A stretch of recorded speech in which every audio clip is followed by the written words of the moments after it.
Okay. It's not recording yet. All right. Just so everyone in the room knows you're live. Great. All right, cool. Good.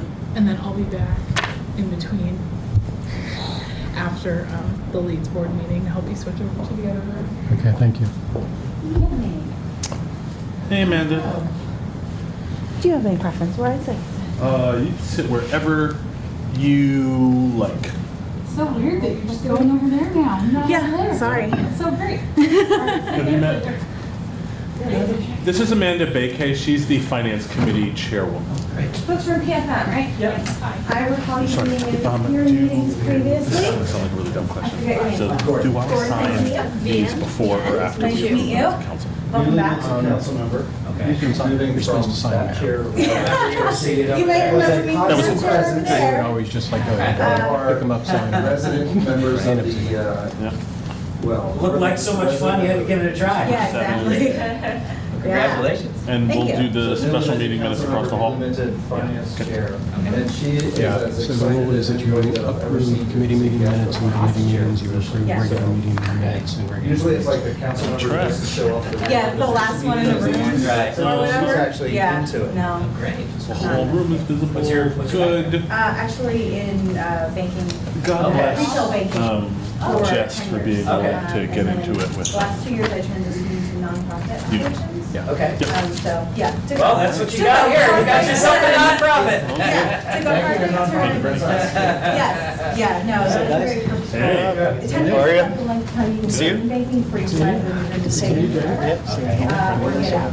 So I got out. I did not assign you seats. I think the. But yeah, Yep. I'm excited for doing your presentation. So Avi, with that jacket, you can sit wherever the hell you want. I think it's worth noting that at this point, I don't think anybody cares, just because Patrick reminded me. I believe we are live. Charges and fees are Okay. just great. So, you know, Thank you very much. Appreciate that. I'm not offended. I just. I hope they're not offended by my jacket. I wanted to introduce you So if you to ever say insulting things about Patrick, it's a good opportunity. Yeah. Hi there. Hi, I'm Diaz. This is like a. Hi, Gordon. Nice to meet you. Everybody experienced this thing in their first college class where there were not assigned seats, but it Okay. felt like very political who got to sit where and who sits in the front, who. Kind of, I guess. All right. Yeah. So you have 62. Well, like, if you made like the wrong choice, you were gonna be dizzy. Right. Great. Thank you so much. Yeah, nice to meet you. Hey, Jamie. Can I introduce you to folks from PFM? Hi, Jamie. Jamie Arroyo. I'm Vian. Nice to meet you. Did you guys get all Very slowly. Hi, I meet you. this? Bernie got you all set up Ah, with your. you guys always show Yes. up early? Are you always the first ones here? Is that a sign of ambition? You can use. Again, and I also do, again, just with care to what is and isn't subject to. Pencils. They're all ready to go. How are you feeling? I have a Mac, which I love, but I do like looking in the windows. Sure. environment. Thanks for giving us a chance. Yep. Tried to use it more and more. I woke up a little bit so I could almost walk again. So Jamie, I only remembered finance chair. That's Took a big heavy eye. That's your not question. Okay, great. Well, it's relevant to, You're fine. certainly relevant to that. This should just be charged a bit. Now that my leg woke up, I actually need to move my body in a more human Thank fashion, you. less robotic. Thank you, Gordon. Hi.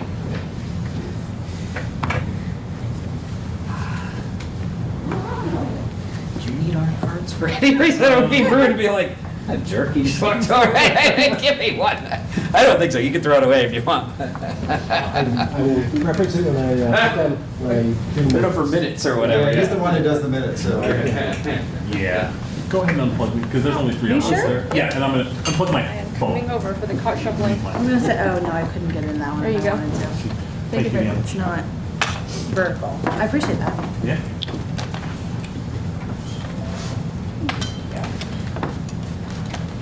Just so you know, you did get, you got,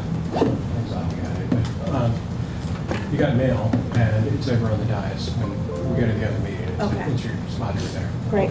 Cool, thank you. And nameplate was fixed. Oh, thank you. I wondered if I'd have one for tonight. So that's all done. Great. Any questions, any things, concerns? I think so.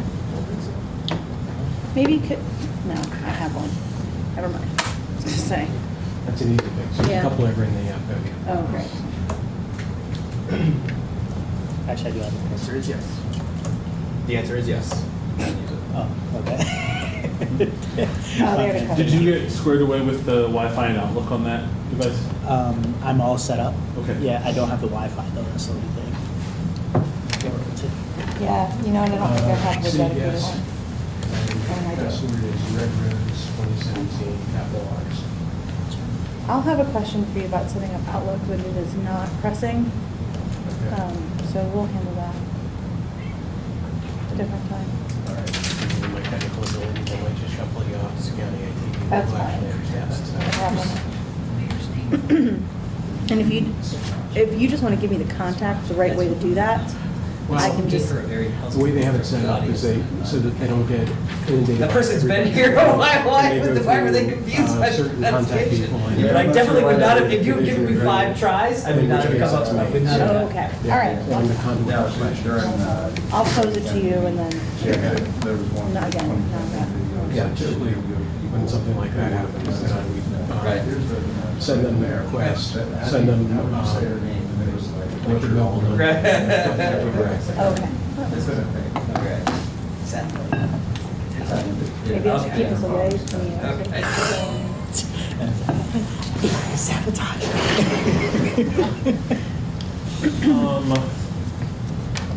I'm going to say this to the whole committee, to the whole of council when they get here, but obviously, we got to be across the hall and moving at 7:30. Mhm. So, no, we'll just do our level best to keep it tight, all right?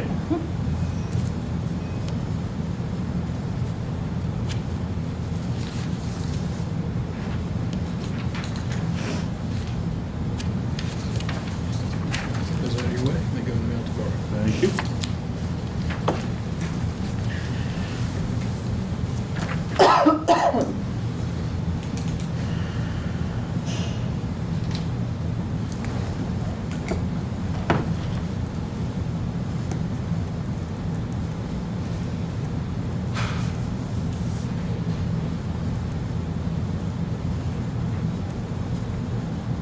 So Patrick, it looked like you had fun in Iowa. I did, had a very good time. We had, Cool city? You got snowed in, you did. Yeah, A little? there was like 3 inches of snow and some ice, not a big Okay. deal. I thought it was like a real Iowa snowstorm. You were, Well, fortunately, we landed we got to Des Moines at like 9 something or in the morning. Kind of rental car and drove to Dubuque, which was about 3 hours. So it didn't start until after we got to Dubuque. Okay. And we were there for 3 days, so. good enough. Nice. It was fun. Cool. All Pete will be out tonight. Okay.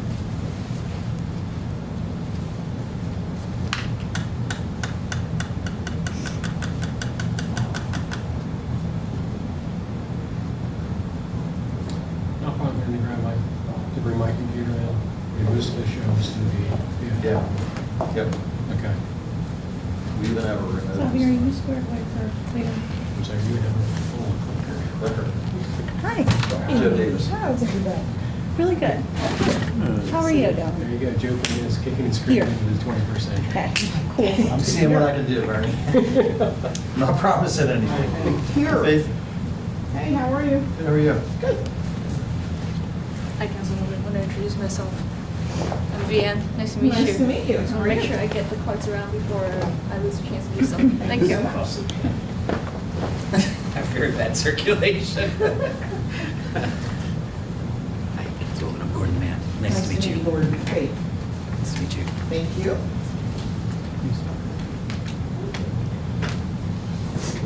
Oh, is that what that is? I just noticed it, and I was like, huh. Yeah. Shower gel. Oh, good. Fancy. All right. We should do this. We should start like scripting a blooper reel for when we're live before the meeting actually starts. Did you shower today? Yeah, me too. There's taking care of each other. Friends helping friends. Well, it's called Thankful from Bath and Body Works. Oh, Okay? good to know. There you go. I'm gonna try to real discreetly write that down. It's the shower gel and lotion. Comes as a Come set. in the candle. You can probably get a good deal Does on it come in it. the candle? Probably I'm does. I don't know. Because this might be a good time for a primer on the Pennsylvania right to know law. And Yeah, right. I don't know. You didn't write it down, you write to request what it was. Right. Is that what you're saying? Walk out with like a crate of candles. Our place isn't this small. The after holidays sale at that corner. The soap Everything's is full so of cheap. attitude. I get my soap for the whole year. Yeah, that's what I It's did. like $1.62. I was out there, loaded up. I came out of there, Even they had less. to give me a little box. Yeah. Because I had candles. It's pretty intense, actually. Showing it. So you're gonna look spotty It's on there. It's so cheap.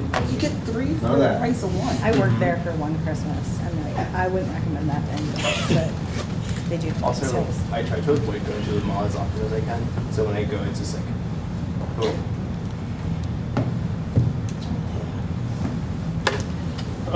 Bernie, will Chief Little be here to talk about the lease purchase agreement? I hope so. We were trading emails. He understood it was tonight. Okay. I did not specifically ask him if he would be here, but my He understanding. emailed me. Okay. And he said that he would. Good. Okay.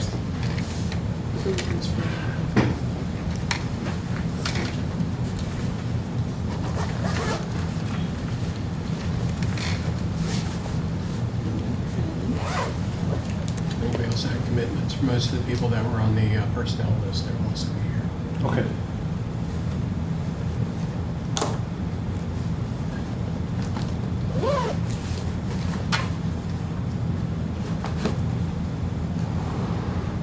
Is your office open, Brian? Yeah. I'm sorry, you're a fan? I'm gonna go get it. It's on the Diaz across the hall. Oh, okay. Waiting for you there.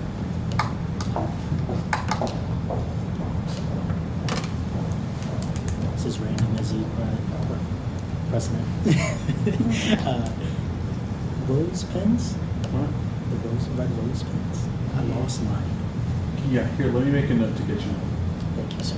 I would also need one. Okay. Thank you, sir. Yeah, there's 30 of them in my coffee I'm table. looking at Amanda, man. She's like, I can't believe you lost this already. Date one. I actually have all of my pins in like one of those shallow dishes for jewelry Right. in my living room next to the Yeah. front door, so I can just decide each day what I'm gonna put I'm on. usually pretty good, so when I lose something, I'm like super suspicious. Like there's like a leprechaun in my home, like taking my stuff. 'Cause, yeah, I don't know where. I have no idea where.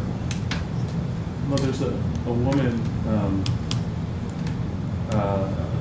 Marissa Cuevas, that makes them. She's from Austin, Texas, and I think I have. I buy them. Once I discovered them, I started buying them all as soon as she got them back in the Etsy store. I keep her out of stock because they're my favorite, and so that I can hand them out to people. Anyway, yeah, I'll get you both one.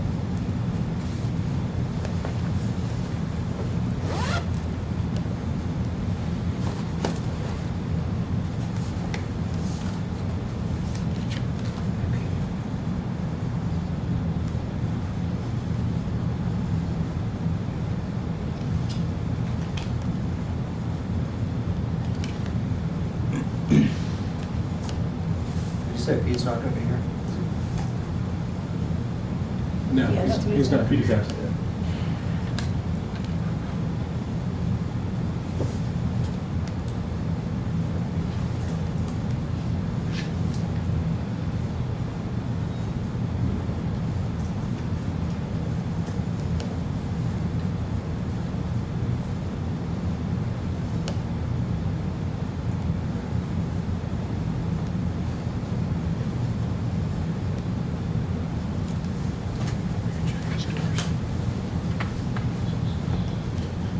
They were open when I came in.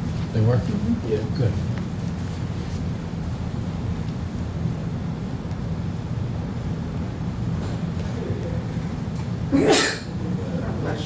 Thank you. Excuse me.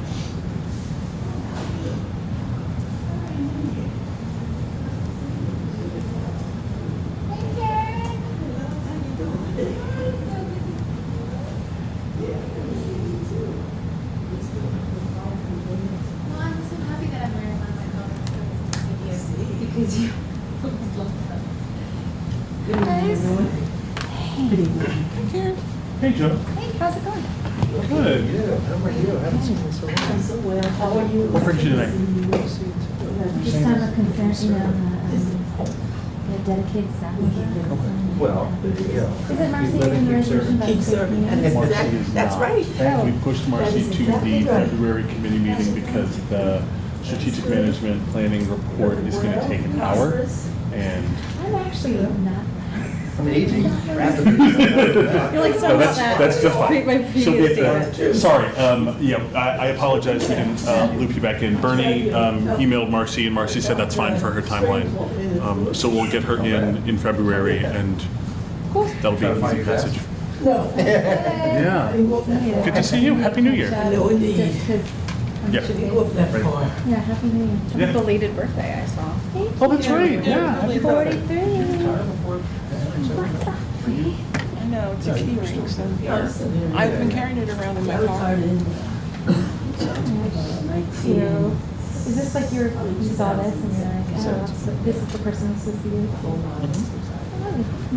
You're welcome. It's just a little key ring, but have fun with it. Listen, I don't take gifts lightly. I appreciate it.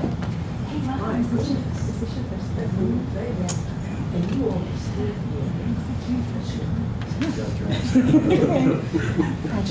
Which may happen. I don't know. Might happen. See you, Joe. Thank you. It could happen, right?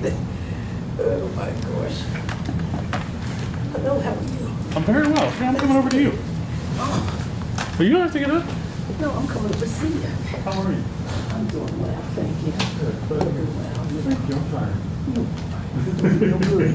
How you doing, Faye? I'm good. It's good to see you, girl. Oh, no complaints. Good. No complaints.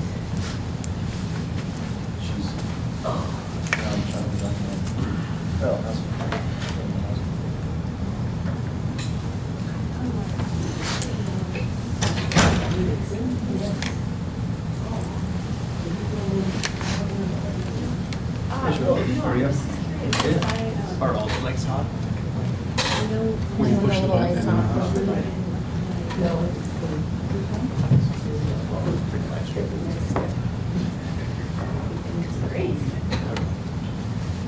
Lined up with the mic as well. There's not really one that's gonna go there. So this is recording, but it's not great. So, right, red light. Hi there. Dennis. Ah, yes.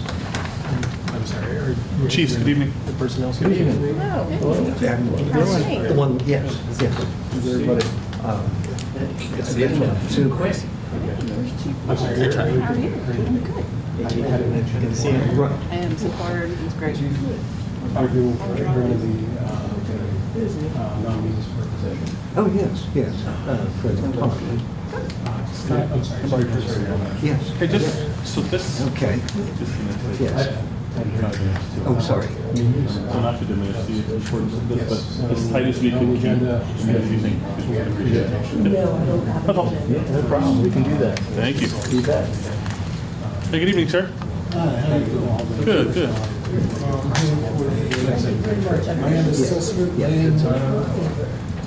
Let me see. Are you Mr. Jackson? I am he. Hi, Mr. Jackson. You are a nominee to the Land Bank Authority. Land.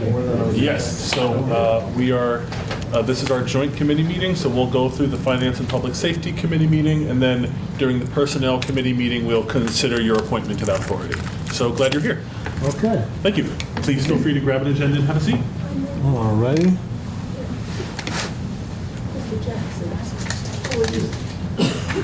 Doing better, man. How you doing? Yeah, I get that.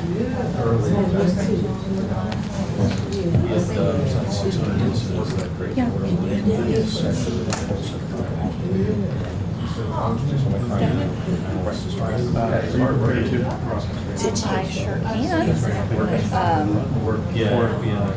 That's fine. And what? Not to throw you in the deep end, I mean, I can also do it. Okay. I think Zavi was more prepared than I was in that case. Is that correct? If I just. Yeah, just looking at the time. Is there any? Probably won't happen, but, I mean. Yeah. The two of you, even if that happens, I think the two of you need to talk about that. Correct. But then when it does go, yeah. Hey, Tim. Good evening. Hi, special guest appearance. Right. On account of haven't found a correspondent. I thought, oh, right, because you mentioned that. Okay. All right. Yes, Yeah. I know this, and you all show now, yes,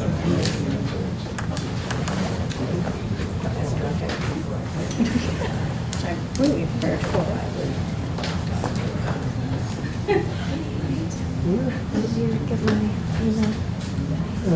Report, yes. Yeah. Did you get my text? No. Ah. My text says, can you use the stuff about Charlie before you utter it? Yes. For what it's worth, Yes. the camera and mic behind you are live. Yes. Thank you. We posted a piece online, and our digital team is eager to add the mayor's comments, if that is okay with the mayor. Yep. I will let our digital team Yeah, know. that's no problem. We'll still do them live.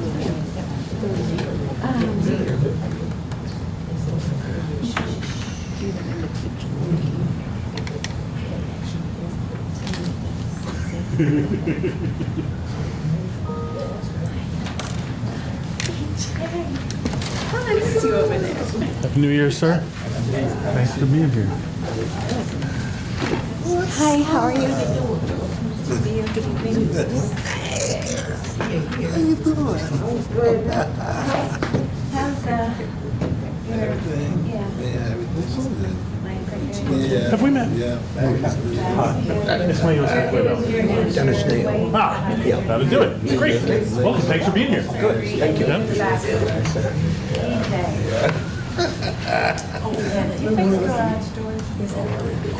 Does it got power going? It got power going to it.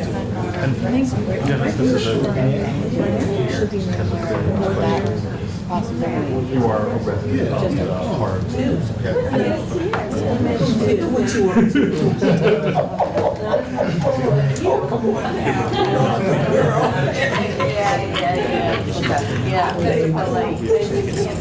Happy New Year. Yes, and you doing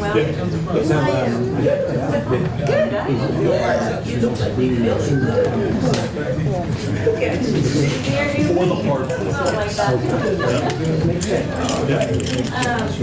There is an exception. I'm not looking at this, by the way. It's not going to happen. You can send all your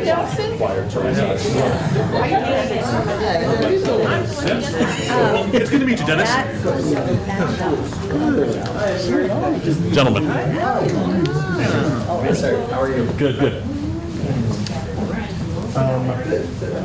Hey, everybody. Good evening. Stephen, I'm going to try to squeeze you in right before the clerk's report, but it depends on how fast things go. Okay. I won't have much to say. All right, well, if you can keep it to 3 minutes. I appreciate it. Thank you. Good to see you.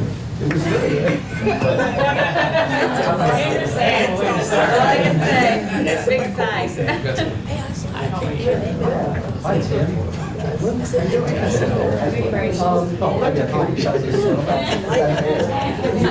just like, there's these new faces here, and it really makes me happy. Good evening, sir. I'm delighted to see He's not here. Oh, He's not here. not here. And Janet? Don't know. Okay. the view, aspirational. So the simple answer. Actually, Oh, I'm not related. We're just good friends. And I remember the time I wrote Bad, but it's hard in the same church, we all went together. But Joyce said that she was like my sister. They're on. She's going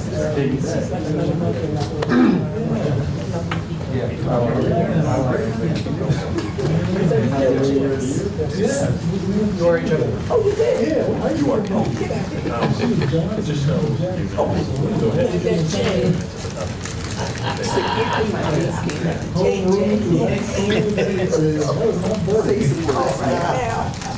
I mean, it could. Yeah. Just so I can spread out, I think I might. Sorry about that too. Do you have what you need over there? I think a tray table. A tray table. I just feel bad, like a TV. Yeah, like a TV tray, you know. Probably get it out of lying around. Up your back a little bit. That's all of his, all of his really big security. Just, I'm going to go ahead and get 2 minutes at the top of the meeting and then we dispense with it. We did. So you know. All right. Like, I saw that. I haven't seen it on you, but I saw it. No, actually,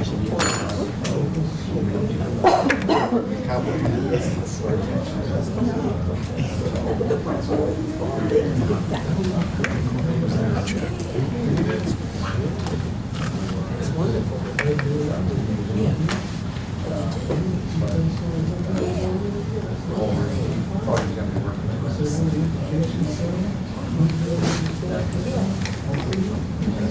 All right, ladies and gentlemen.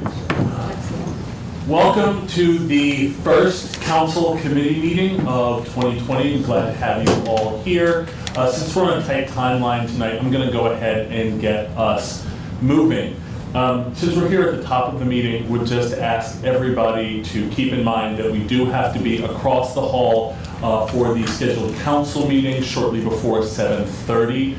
So trying to keep it pertinent and to the point as much as possible. A slight variation from the agenda that you have in front of you, I wanted to invite our new Director of Public Works to briefly address council. Mr. Campbell? Oh, Roll call members let's do that first. and the minutes. God, we have to. Okay, go ahead. Yes, Mr. President. Mr. Arroyo. Aye. Ms. Bakay. Here. Ms. Gregg. Here. Ms. Diaz. Mr. Garcia-Molina. Here. Mr. Soto. And President Smith. Here. Councilors Diaz and Soto are excused from this meeting this evening. Minutes? Motion. Motion to approve. Second. Mr. Arroyo. Aye. Ms. Bakay. Aye. Ms. Gregg. Aye. Mr. Garcia-Molina. Aye. And President Smith Waito. Aye. Now we can proceed. Great. Sorry about that. Director Campbell. Not a problem. Yeah, wherever you can use the microphone. Okay. Very good. Thank you very, very much for inviting me to speak very, very briefly. I'm very, very happy to come to Lancaster and be the new Director of Public Works. In the short amount of time that I've been here so far, I've met some incredible people. I'm quite happy with the caliber of the team that I'll be working with. Everyone is so dedicated to being able to do the best for the citizens of the city of Lancaster. I don't think I've ever worked with such a dedicated team before. Hailing from Washington, D.C., there's a lot of things that I hope that I bring to the table here.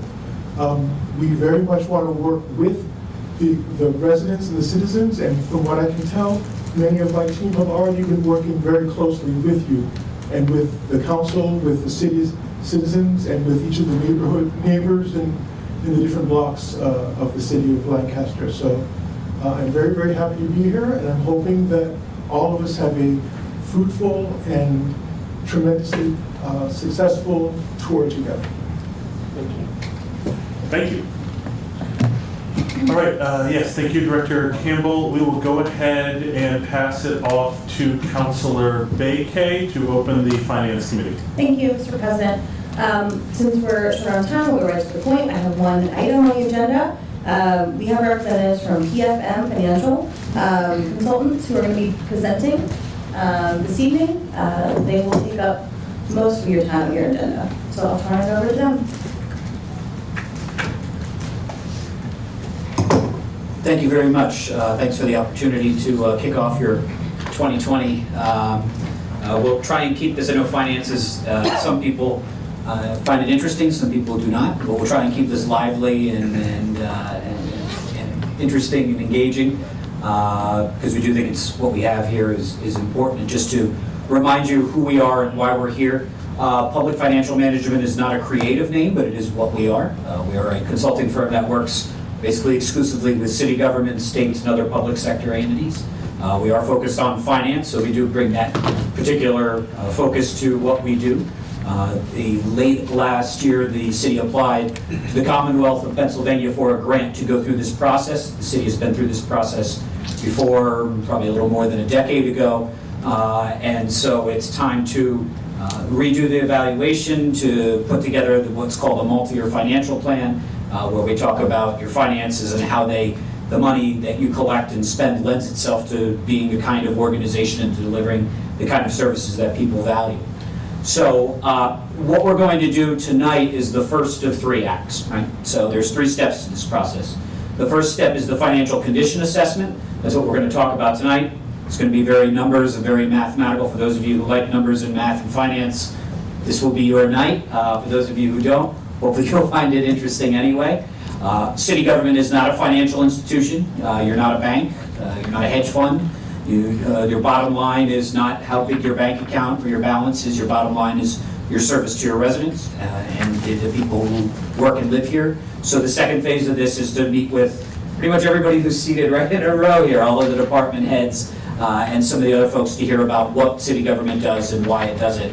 And then the last part, once we've looked at the math of things and we've looked at the more human and more practical side of things, to blend those together and say, okay, this is what we think are the opportunities for improvement, opportunities for efficiency, opportunities to expand things, and I think we'll very likely have, spoiler alert, we'll very likely have some recommendations and things that we hope will resonate at the state level, because some of the challenges that Lancaster has are not uncommon here, although you've probably done more to address some of those challenges than other communities have. With that said, I'm going to get out of the way and let Diaz take you through the first part. I'm sorry, could you just let everybody introduce yourself by name? Oh, I'm sorry. Yes, my name's Gordon Mann from Public Financial Management. This is... My name is VN. If you have trouble remembering my name, I ordered my Starbucks coffee saying VN to initial. And the guy back there who's very quiet, his name is Shua. That's Shua. He's also from our team. Awesome. All right. I'm here to present the financial condition assessment. All our multi-year plans usually start off with a baseline projection, which is really a 5-year financial forecast. Essentially, it's like taking your hands off of the steering wheel while pressing on your gas pedal and say, where does the city finances go? This part is important, and you should be no stranger to this because the city actually does this every year through the budget process. It's important because, 1, it helps us understand the magnitude of the city's challenges, and 2, it helps us understand what the underlying drivers are. So 2 quick contextual points to this baseline projection. 1, it presents a status quo scenario, so it does not include any tax rate increases, does not include any headcount changes to it. It's literally taking your hands off the steering wheel. The second contextual point I want to point out here is not a prescription or a prediction. Practically speaking, the city cannot go on with deficits for the foreseeable future, right? You have to take corrective action. So this is purely a diagnostic exercise to better understand what is driving the city's financial challenges. So this slide shows the baseline projection. And actually, if you recall from the budget presentation about a month ago, this is not significantly different from that projection that Patrick already presented. It starts with the 2020 budget, which shows a $3 million deficit. That deficit is because the city used the $3 million in fund balance to plug the budget hole this year, which is why the projection starts out with a $3 million deficit. It grows bigger and bigger every year, $4.8 million in 2021 and so on. And eventually it hits $8.6 million in 2025. These numbers are big and scary, but realistically and practically speaking, the city won't get to 2025 with an $8.6 million. Because as you see here in the blue bar there, that's a fund balance number. You will run out of fund balance by 2023 when it turns from 0.1 to negative that year. Essentially, you can't get more debt than that, which is why I said you can't get to 2025 with an $8.6 million deficit. One more nuance I want to add to this, if you can handle it, is you will likely even want run out of cash earlier than 2023. And let me kind of ponder on this point a little bit. The $10.6 million projected ending fund balance in 2020, that's the first bar up there, the blue bar. Not all of that is cash, right? That's the fund balance number, which is reserves, and not all of that is cash. And let me explain that a little bit. I own an apartment in Philadelphia. My apartment, I don't know, market value is about, what, $200,000, whatnot. I don't have $200,000 in cash, right? For my daily expenses, I need to rely on my checking account for my groceries and cash. Same idea on city government. Not all of $10.6 million is fluid, liquid cash. Your daily expenses is actually relying on something much smaller than that. And for that reason, the city is likely going to run out of fund balance before 2023. I'm sorry, run out of cash balance before 2023, much earlier than that.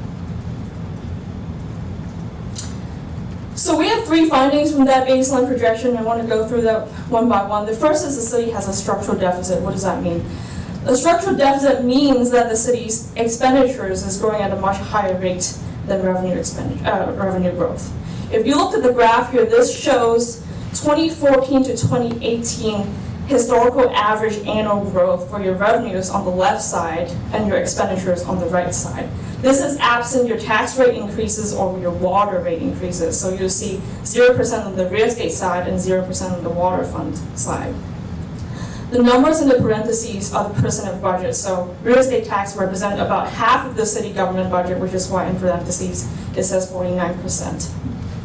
From 2014 to 2018, absent any actions, expenditure growth was much higher than revenue growth, and much because with expenditures largely driven by personal expenses, right, with their cash compensation growth and the health benefits and pension and so on. Those expenditure drivers what makes expenditure growing at 3.9%. On the other side, on the revenue side, the absence, the real estate tax increase and the water fund increases, revenue was actually growing by 1.8% only. And that in itself, the imbalance between the expenditure and revenue growth was what is called the structural imbalance, and that is largely why the city needed the fund balance this year to balance the budget. When we were here last time for the budget presentation, there was a question of why do we always have a balanced budget now but a deficit later? The answer to that is, let me switch back and forth between these two slides, is because of that structural balance I just pointed out, what the city has done is it made actions, right? It made corrective action, and that's a good thing, that you need to make corrective actions in order to fix those problems. And so in 2015 and 2017, what the city did was it increased the real estate tax rate as well as the water rates in order to cover that kind of deficit and make the revenue growth a little bit higher than expenditure growth. Those actions are exactly why the city was able to have surpluses in the last 3 years. When we do the baseline projection, we kind of carry out the historical performance to out years. And what we find is that the structural challenge I just talked about will continue in the out years.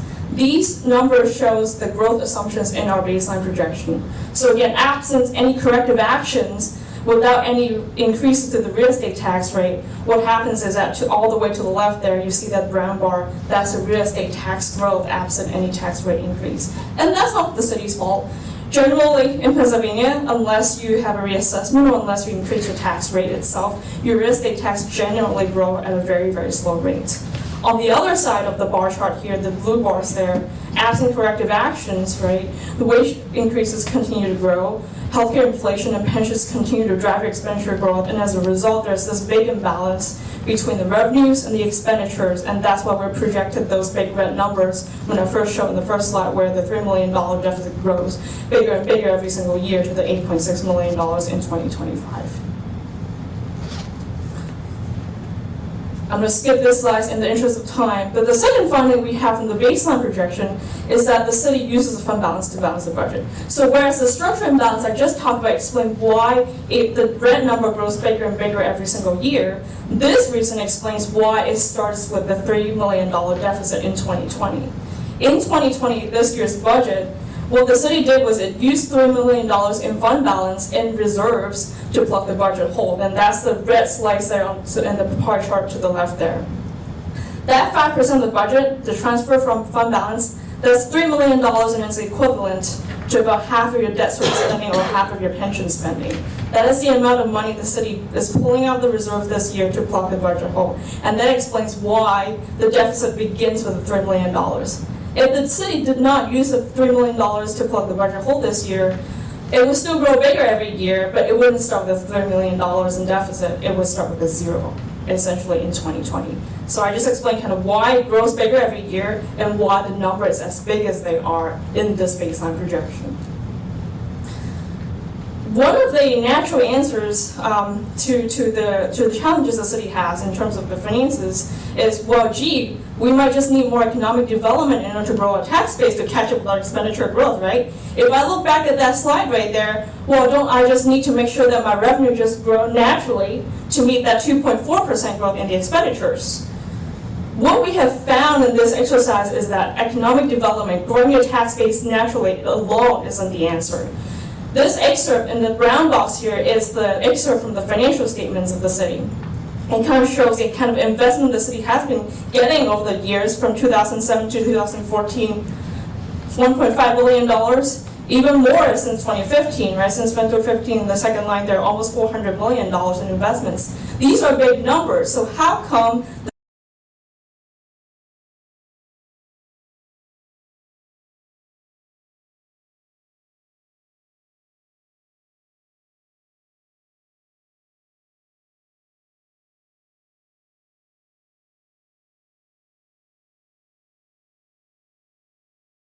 in the real estate transfer tax revenues, and we see pretty robust growth in the earned income tax too. Your earned income tax has been growing by 5.2% on an annual average basis, and that's a really robust growth for the city with your size and your demographic.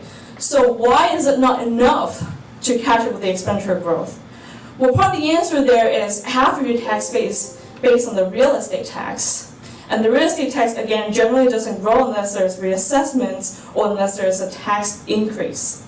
The other aspect to this is that tax incentives also gave up some revenues. So we just listed some tax incentives here, the related tips, the credits related to the earned income tax and not the real estate tax. But when these incentives are given, the city is essentially giving up some revenues in order to entice those investments to happen. And let me be clear here, those incentives are valid economic development tools. I'm not saying that the city should not be using those tools. In fact, some of these investments might not even happen absent these tools. But the point is, the bottom line is, even with these investments, even with these economic development tools, the revenue growth is still not enough to catch up with the expenditure growth that we see in the city. To drive this point home, we developed a second scenario. So the first scenario, the baseline projection is, what if I take my hands off the steering wheel and don't do anything different, right?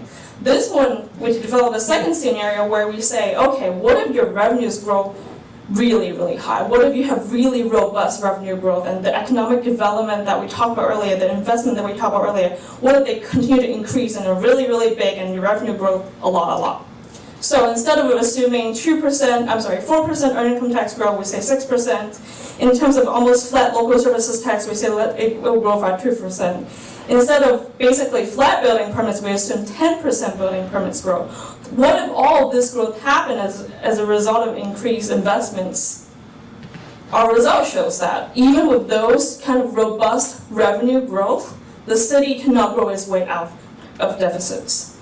So this is the results of that robust growth where you see, again, it starts with the $3 million deficit in 2020.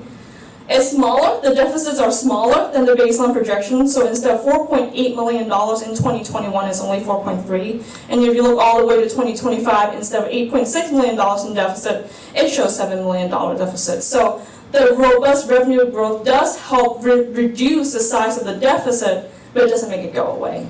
And I think that's one of the major findings here is that not only does the city have a structural deficit, not only is it starting with a deficit because it used $3 million in fund balance to plug the budget hole this year, but also that even with a lot of robust revenue growth, it cannot naturally grow out of the deficits itself. The city needs something extra. It cannot just rely on the tax base itself to naturally help the city solve the structural challenge. So those are the 3 findings from our financial condition assessment. And the second portion that we want to talk a little bit about is, what if a recession happens in the next 5 years? How would that change this story for the next 5 years? And I'll let Gordon talk about that.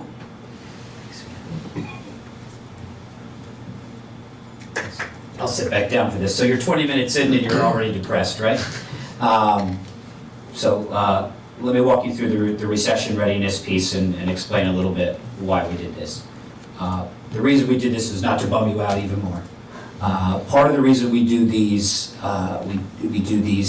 sensitivity or what-if scenarios is to help illustrate a point, right? So those of you who are, there's a handful of you who are new on council, or those who are here and are hearing this and are thinking, well, if we could just get more jobs and get more economic development here. The point is not that those things don't matter, because they certainly do, and they matter for reasons that have nothing to do with finance, right? Better jobs, better community, better neighborhood, all those things that are ultimately the bottom line. But you can't just grow your way out of a deficit, right? Lancaster is, in some senses, the envy of other third-class cities because you have other tools that they don't. The application for the CRIZ process years ago was very fierce and competitive, and we work in a number of places who lost that bid and weren't very happy about it. The tools that you have are very useful and very impactful. The numbers that you saw on that slide talking about the economic growth, the tools are part of that. But the argument that cities, if they just pull themselves up by their bootstraps and grow themselves out of this, things would be better. That's actually just mathematically not true, right? So some of you in the room already know this very well. Some of the people at the state legislative level had to learn this, and some of you, you're somewhere in between. The reason we do the recession readiness piece is for something similar. From the strictly technical perspective, the best time to work on solving a problem is before it arrives, right? The best way to avoid the iceberg is not to run into it. The best way, all those other sorts of cliches.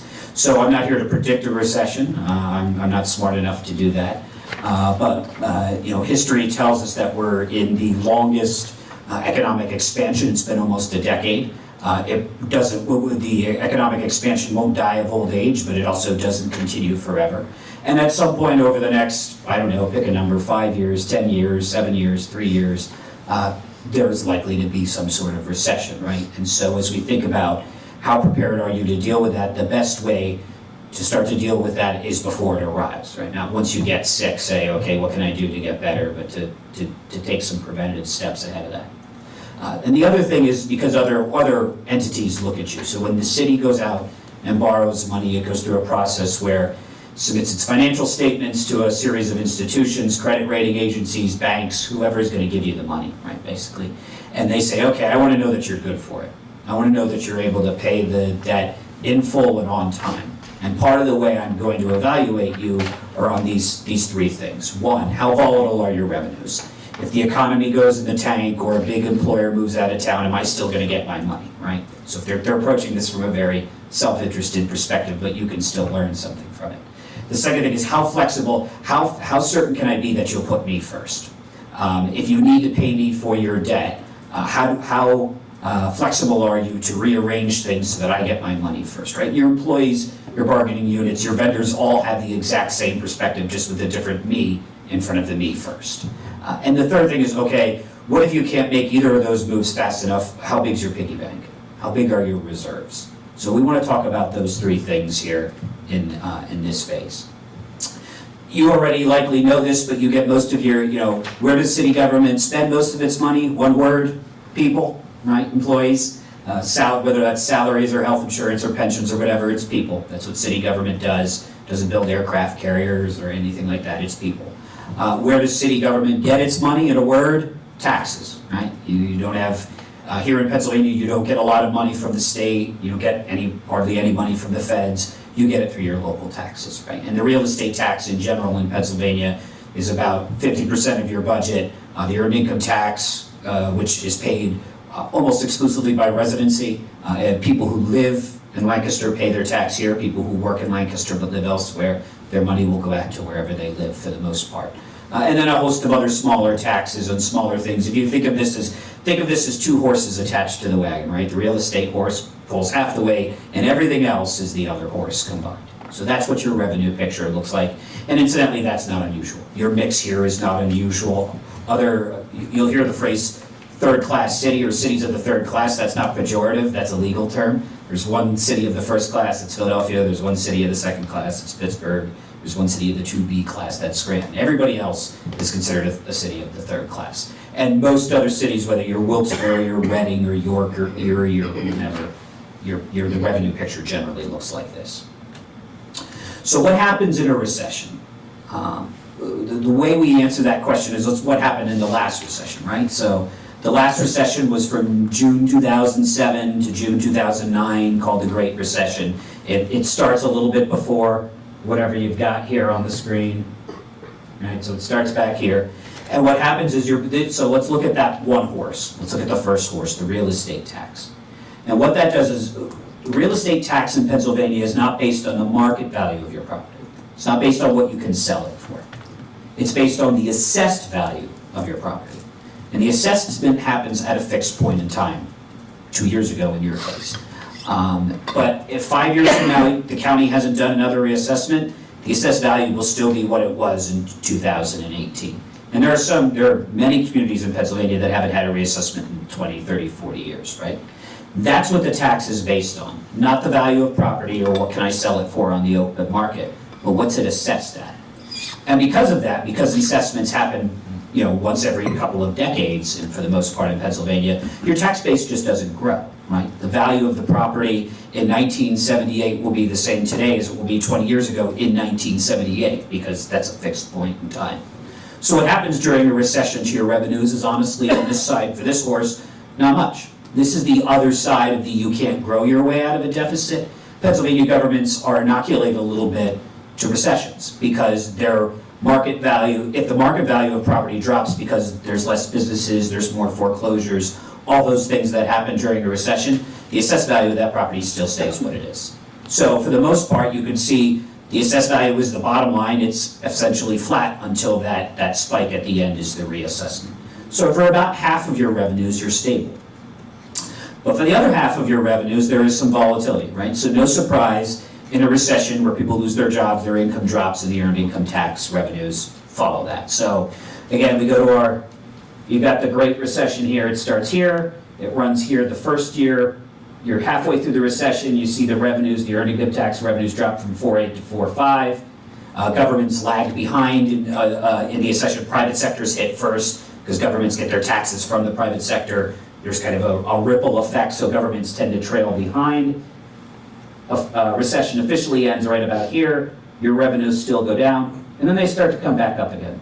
This is a blip. The Pennsylvania state legislature changed how this tax was collected, and everybody got a one-time windfall. But if you ignore the 2012, you see it continues to grow, and that's great. Hard to tell from this line, but your growth is slowing. So whereas, oops, I knew I was going to do that eventually. Whereas here, your growth is around 6 to 7%. At the tail end of this, it's growing by closer to 4%. So you're still growing. You're not moving forward, but you're not moving forward in as fast a rate. So what happens in a recession, right? So we'll put on our what-if hat here. This recessionary scenario here is not the Great Recession Part 2. Part of the reason it was called the Great Recession, it was not that it was great, but it was unusually large, right? So this is half the Great Recession. This is a 3% drop instead of a 6% drop. And the key thing here is, even when the economic growth returns, which it is here, this growth rate is the same as this growth rate on the recessionary line and on the normal line. Once you lose that ground, it's very, very hard to make it up, right? You don't just lose money in the year where your revenue drops, but every year after that, because it's a smaller base, right? So you have some volatility here in your tax base. The other place you do is the real estate transfer tax. This is a much, much smaller slice. This one doesn't even score a color on the prior pie chart. But this is another demonstration of, one, the power of economic development, but also its limitations. So, I love this whole thing. You start with the recession here. You see, this is the tax that gets paid when people sell property. So this one actually is based on market value. A recession ends, it's flat, it's flat, it's flat, it's flat, and the miracle of Chris happens, right? And some other large property sales. And suddenly your revenues start to grow. Well, in a recession, this activity probably flattens out, right? So you have this mountain that you get this peak, and the city has been responsible about knowing that, let's not bank on $2 million every year, but there's some volatility and some risk here. I'll try very hard not to read every word on the slide to you, so I'm not here, other than to say, again, our two horses, the one horse doesn't move faster or slower depending on what the economy does, it just is. The other horse does, right? And if you think about it again in my overwrought horse analogy, if one horse doesn't move, the other one's got to pull twice as hard, because this one's not going anywhere. So those revenues where you get that growth, the earned income tax, the transfer tax, business permits, somebody's going to build some sort of improvement on their business and they come in and pay money for the permitting fees. Those types of things have to work twice as hard because one of the horses isn't moving. That means when you enter into recession and the economically sensitive revenues slow down, naturally, it has that ripple effect to it. All right, so that's the volatility side. Let's talk a little bit about flexibility, right? This is the me first question. This is if I'm an employee, I want to know you can pay my payroll. If I'm your vendor, I want to know you can pay my bill. If I'm your debt holder, I want to know you can pay my whatever. It's the me first question. So the question that people, or what they're looking for, are what's called fixed costs. And this is, if you're an economist, this is a little different than what it would be there. Fixed costs is if I turn out the lights and we got rid of the police department and we got rid of the fire department, which is never going to happen and never should, we'd still have to pay something, right? We still borrowed money years ago, I have to pay that back. We still had employees, I have to pay for their pensions. So how much of that budget, how much of your budget is kind of locked in, where that even if you wanted to change it, you couldn't? And your answer here is mathematically, it's about 20%. So the orange slice is the debt, this one, which you can't read, that says pension. And this one is also a little bit that way. That's what you owe for employees for retiree health insurance. You have an obligation for people who aren't here, who worked in the past, to pay for their health insurance until they reach the Medicare age. Again, in the interest of beating you over the head with financial stuff, we'll skip ahead for some of this, other than to say, this is what your pension contributions look like going forward. The brown line is police, the blue line is fire, the yellow line is everybody else, okay? And in a recession, this wouldn't go down. It would likely go up. Why is that? Because the way your pension works, you take a big pot of money, you invest it in the stock market, or whatever it is, you make your pension investment. The earnings from that help pay for the benefits that go out, right? Recession, the stock market, or whatever you're investing in, goes down. The investment earnings sometimes go negative, right? I put $1 in, instead of getting $1.10, I may get 90 cents back, or I may just get $1 back. And so therefore, the city government has to make up the difference, right? So in a recession, these numbers tend to get a little larger. They certainly don't get smaller. Debt, that's probably not hugely impacted by a recession, but this is your schedule going forward. You're kind of locked in at $6.2 million a year for the next few years, right? Not a lot of variability there. You do probably have some opportunities to do some refinancing, but this one of these fixed costs, if we all turned out the lights and went home, we would all still owe this money. So one of the other things we look at is, okay, what about headcount, right? What if a recession hit? And this is the answer to the question. It says, well, city government just needs to live within its means, right? It needs to close that deficit by having fewer people, by making the hard decisions, by making the cuts. So what we look at is, okay, from the last recession, city government had, and again, this is right in the middle of it, 417 people. That's full-time positions across all of the units. Not surprisingly, headcount drops. And then there's some additions in the public works area, actually, and in the neighborhood area. But the thing we noticed that struck us as most noteworthy here is your biggest drops are police, which goes 215 to 192. and fire, which goes 90 to 78. And they don't come back, right? So in some communities, what they would do when they go into recession, again, you see those headcount reductions, but then as revenues start to grow back, they would say, all right, let's add a police officer, let's add a second, let's add a firefighter, let's add a second. You haven't done that here, right? You've pretty much kept your headcount and that public safety aspect where it's at. Now, we haven't done, there's this whole second part of this where we'll meet with the chief and we'll talk about staffing levels. So you shouldn't make the false conclusion to come away and say 195 is exactly the right number, or 78 firefighters. But what it does tell us is you didn't add back. When you've lived within your reduced means even after the fact. So that tells us that there's probably limited flexibility here to cut even farther. Last thing, when we were here, someone said, well, what if everybody just worked a day for free, right? What if we just asked people to make the hard decisions and you know, it's a day on, not a day off, and just everybody took one for a low day. I don't know if the person's here or not, but I'm not trying to pick on them. This is the extension of that, okay? What if instead of you asking everybody to take a day off, you asked everybody to take a wage freeze? In fact, what if you asked them to take 2? That's a pretty lean contract, incidentally. Even during a recession, that's tough stuff. What you see is the savings, somewhat similar to what we had on the revenue side. You know, you don't ever catch up, so to speak, unless you start doing larger wage increases. But the other more important thing here is this only closes about 15% of your deficit. So if you go into a recession, headcount reduction may have to be part of your strategy. It just may, financially, practically, mathematically, whatever Lee you want to stick on there, it may have to be part of your strategy. But this is not the picture of a city government that can cut its way to stability. Nor is this, right? If you stop paying for, if you give people wage freezes for 2 years, which again is pretty lean, it only covers a part of your deficit. That's not to say that your wages should never change as you do negotiations in a recessionary scenario. It's just to tell you that you can only save so much through that path. And I haven't said anything about quality of service, right? How many cops do you want? How often do you want to clean the streets? All that stuff that you really care about. But just from a financial standpoint, those things alone are not going to get you there. The last thing is cash.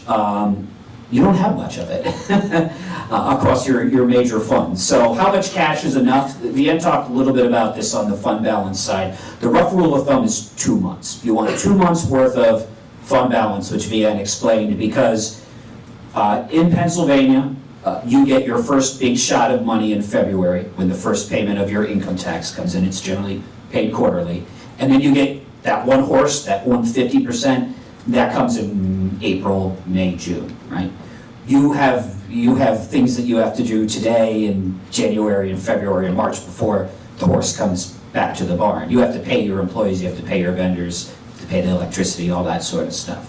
So you need some sort of reserve on hand so that you're not borrowing money to basically just keep the lights on, right? You also, if things do go downhill, you don't want to be living in such a tight means that, our income tax grew by 1% instead of 3% this month. You know, who am I going to ask? Who am I going to? What lights am I going to turn off? What services am I going to stop? You don't want to be balanced on the edge of a knife like that. So your cash basis and what you have on hand that you can pay matters. And on a while on a reserve fund balance accounting basis, you're better than okay. 24% is certainly healthy. On a cash basis, at the end of 2018, you had $12,000, $13,000 if we round up. And if I take your water and I take your sewer, it looks a little better, but now the range of things I'm trying to pay for is also much, much larger. Now I'm not just running a police department and a fire department, but a water system and a sewer system, not just for the city, but regionally. That's a very small cash margin. We try to avoid dramatic readings of boring documents, but I'll vex you with this one. The stuff in yellow comes from from the last time the city went to borrow money. This is what the credit rating agency said. It says, Lancaster has historically experienced a narrow cash position during the end of its fiscal year, and has routinely issued TANs, those are cash flow borrowings, to bridge its cash flow until tax revenues are received in the spring. While the city's overall cash position has improved moderately in 2019, It remains markedly narrow when compared to the combined general fund and utility budgets. That's the water and the sewer. This last part is the punchline. The city's overall narrow liquidity, that means lack of cash, and reserve position is especially concerning given its exceptionally high debt and raised fixed cost burden. So again, remember, if we turn out the lights and we all go home, we all still owe the debt, we all still owe the pension, we all still owe the retiree health insurance. But the level of cash we have available as a reserve is exceptionally low here. All right, there's good news, I promise. Here it is. Part of the reason we do this, again, is not to scare people. This is not to generate explosive headlines or to bum everybody out or to make the unions angry or any of that other sort of stuff. This is diagnostic. This is to say, if we do nothing, this is what's happening. But that's not going to happen, right? You were elected to do things. We met most of the council members. You're very enthusiastic and energetic. The mayor is very enthusiastic and energetic. The bad things we've talked about here aren't practically going to happen, right? They're not allowed to happen, but you also aren't going to let them happen. Well, what they do tell us is start to tell us, okay, so, hey, guy who came from Philly and bummed us all out, what's the answer? Now we start, by evaluating the problem, we start to see what some of the answers are. So the first thing, and this won't be a surprise, and this is true of other places, is you really do need help from Harrisburg. That's true of other third-class cities, but you need mathematically, you need more revenue sources that grow on their own without you doing a tax increase. Economists would call this diversity. I want more than one leg on the stool, or two legs on the stool, or three legs on the stool, whatever it is. And I want those things to grow naturally, so that, like your income tax grows when people's incomes grow. You don't have to go back and say, okay, now the income tax rate is 0.62, and now it's 0.63, and now it's 0.64. It just stays where it's at, and the revenues grow. The real estate tax is the exact opposite of that. If you leave the rate alone, it never grows. You need that horse to move. You need some of these horses to move on their own. So that's the first thing. And that's not unusual to Lancaster. Although I think you've got a better chance to make that case than some other places do, because you're more organized and you've been more responsible along the way. It's hard to make the case for added revenue if you haven't done some of the things you've done on the cost side, right? So the second thing is on the cost side, and this is true in most Pennsylvania communities in varying degrees, and that's that debt and pension and the things that I'd have to pay for if we all walked out the door and didn't come back. Those are fixed costs, and those are real. And you've also made headcount reductions here, and you didn't just cut when times were lean, but you didn't add back largely when times have been stronger. And you're not going to freeze. You're not going to get to financial stability by just telling everybody they can't have wage increases anymore. Not only is that not practical, again, that just mathematically doesn't work. The last part of this that is more unique to you is the limited cash flow buffer. So places that are in worse shape in terms of level of private sector investment, cleanliness of their downtown, credit rating, however you want to evaluate yourself. A lot of those places have more cash on hand. And again, the goal here is not let's get lots of cash on hand because he who has the most cash wins, right? You're not a bank, but there's a responsible level and a good level of cash balance that you want, because if not, you are putting a lot of people, including your own employees, in a position of risk. And the second part of this that I think we'll spend more time with the Public Works Director in a little bit, when we sit down with him, is to talk about the water and sewer funds, right? So most of what we've talked about here tonight is your general fund. But those two funds and your utilities look like they're a pretty significant financial drag on you. Well, what does that mean? You have to issue debt for them. They're big, expensive systems. You can't just increase the rates like that. You have to go to Harrisburg and go through the PUC process because you have customers outside of the city. They have a lot of debt already. The debt, remember, it's about 10% of your pie in the general fund. It's closer to 25% in those other three funds: sewer, water, and wastewater. Before the recession comes, before people start saying, I can't pay my water bill this month, before businesses say we're cutting back on activity, or you start to have some of that reduced activity, before the storm arrives for these things, this is the time to shore those up. And there are ways to do that without selling the system, right? This is not my logical way to get you to a point. And this is why you should sell. No, that's not where we're headed here.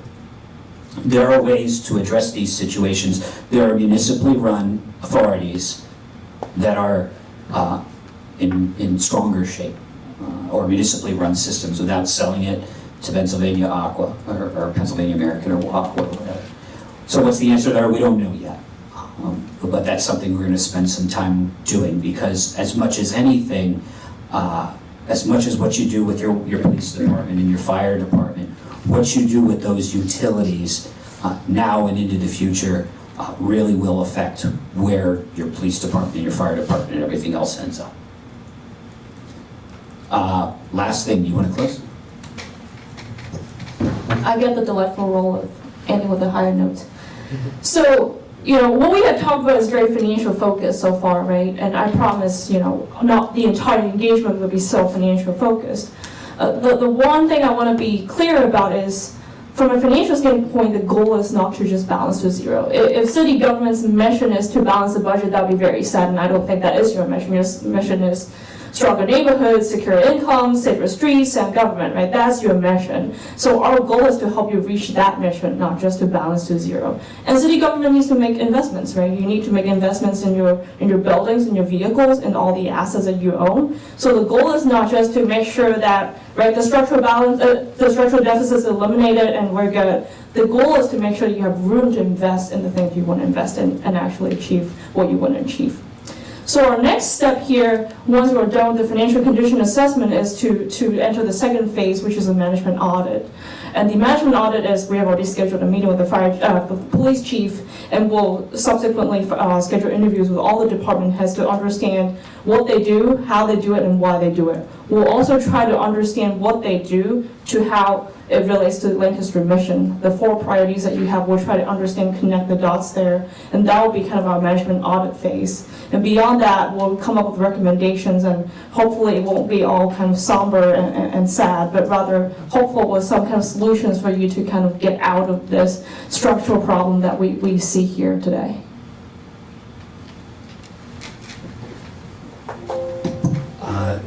We're finished. We're happy to answer questions, or either now or in the future. I want to be respectful of your time.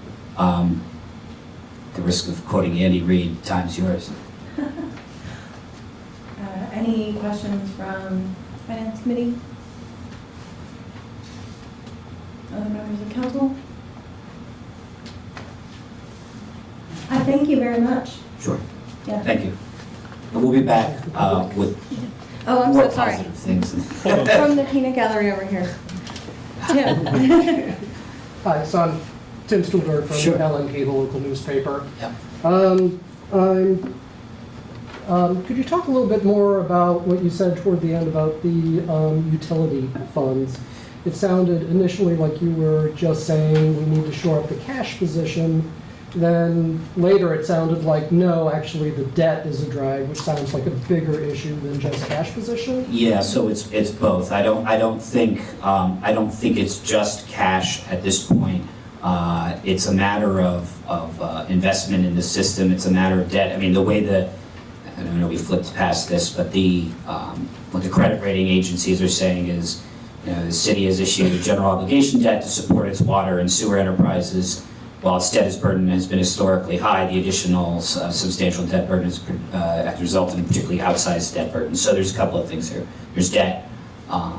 There's level of capital investment, right? The water and the sewer system are not things on an accounting spreadsheet. They're actual things that you want to turn on or flush, or you want to have those work. It's also a matter of matching revenues to expenses in a way that's fair. What's been difficult for the city is it can make the changes on the rate side for residents faster than it can make the changes on the rate side for everybody else, so that, intentionally or unintentionally creates a subsidization, right? Where if I get the money from somebody and there's one person who will pay me right away and one person who will pay me in a year and a half, guess who I'm going to go to first? So there's a number of things here. It's a regional system. It's a regional asset. It's making sure that the finances are stable enough, that the debt level is manageable enough, that the revenues and expenditures are matched enough so that you're able to provide this really core basic service at a price that people are willing to afford, and if it's a policy goal, which does seem to be here, to keep that publicly owned. And if I could just add to that, I think one of the things that hurt us in the last bond rating was a considerable amount of debt that was owed to us by LASA, and we were able to successfully resolve that over the last year, and a payment has been made to the city of Total a little over $5 million. a little over $5 million of funds that were owed to the city in the sewer fund, which was a significant benefit to the fund, such that we didn't have to do a tax anticipation note this year to carry our obligations because we had had that influx of cash in the previous year. So we are working to address revenue and expenses across our utilities. And I'll also say that part of this process that continues to be a challenge for us is that when we go for rate increases outside city residents, there's a few things that have to happen. One, we have to spend a lot of money to put together a rate case. It's hundreds of thousands of dollars to go before PUC to do a rate case. The second is that we have to actually commit the funds, spend the funds, and do all of the improvements before we can make a case to the PUC. And finally, all that debt is, even if it is to serve outside city residents, that debt is carried by city taxpayers alone. It is not borne across the entirety of our water utility service area.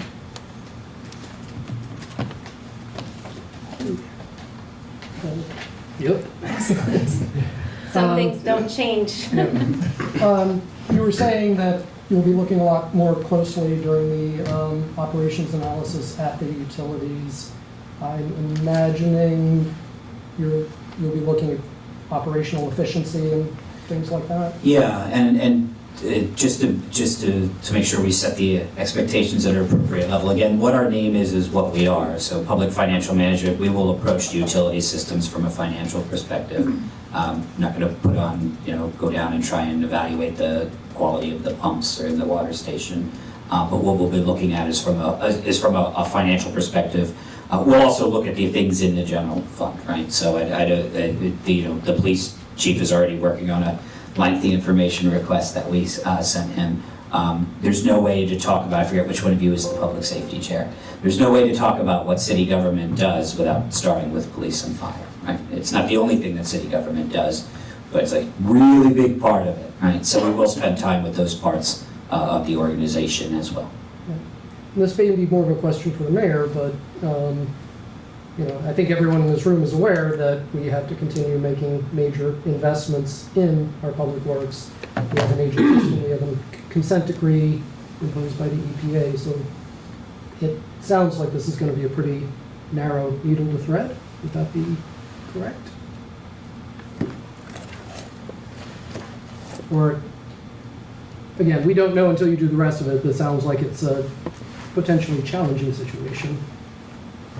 I think that it's been a challenging situation for quite a long time, and what we are trying to do is to maximize our revenues, limit our expenditures as best we are able, and to continue to advocate for changes that can help cities like Lancaster continue to thrive and be sustainable over time. The issues related to the consent decree are definitely a challenge. We're not clear on the extent of that challenge yet because we are still in the pre-planning phase, and I'm not going to hazard a guess as to what the impact will be to the city. At the same time, I will say that we are very, very aware of that. Thank you. All right, thank you very much. Thank you very much. And that concludes my meeting. Excellent. Thank you, Councilor Bakay. Councilor Garcia-Molina, Public Safety. Thank you, Mr. President. Today we have Chief Little with us to talk to us about a lease purchase agreement for the purchase of a new fire apparatus. So we'll turn it over to Chief. Good evening, Council. So the Fire Bureau in our long-term 15-year apparatus replacement plan for this year calls for a purchase of a new ladder truck.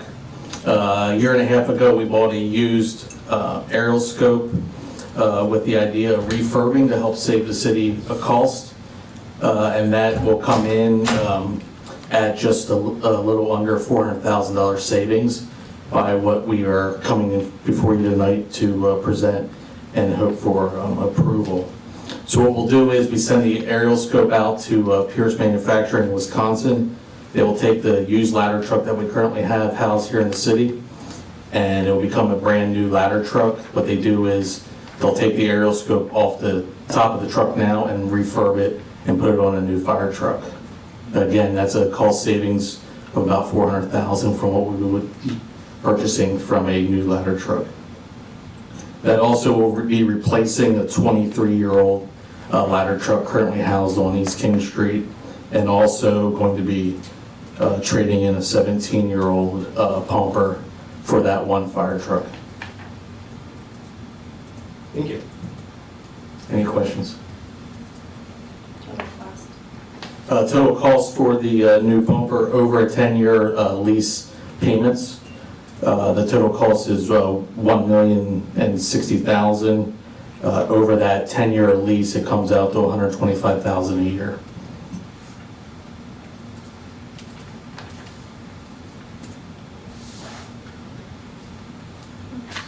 Does committee at large have any questions?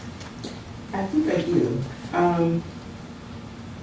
The scope that's going to be replaced on engine 5, is that right? Engine 5 will be traded in also with truck 1. Okay, and then the scope that's currently on engine 5 is going to go on the new truck? No, so that would actually, right now in the city we have 3 fire trucks. One is the used aerial scope ladder truck, which will be the one that's refurbed. So they'll come in and haul it out to Wisconsin and begin that phase. That's a 10 to 12 month build time on that refurb. And then we'll be trading in, when that arrives next year, the 23-year-old ladder truck and the 17-year-old engine. The one that we currently have? Correct. Okay, thank you. Any questions from the public?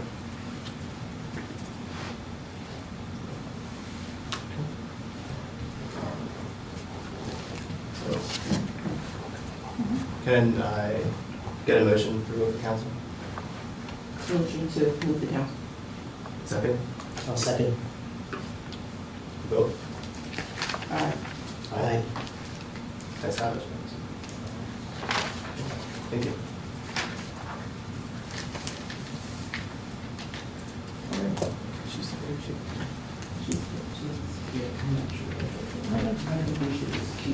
Yes, I think that would be best.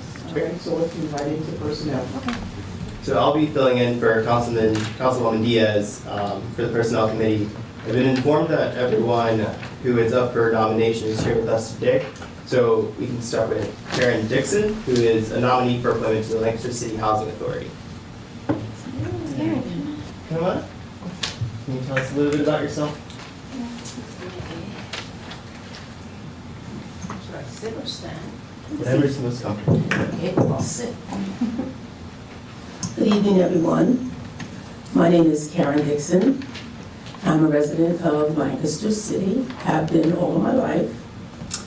I have been an employee of the city of Lancaster for 25 years. I retired in 2017, and I worked in the Public Works Department, also a few other departments. I was approached before I retired to consider being on the Lancaster City Housing Authority.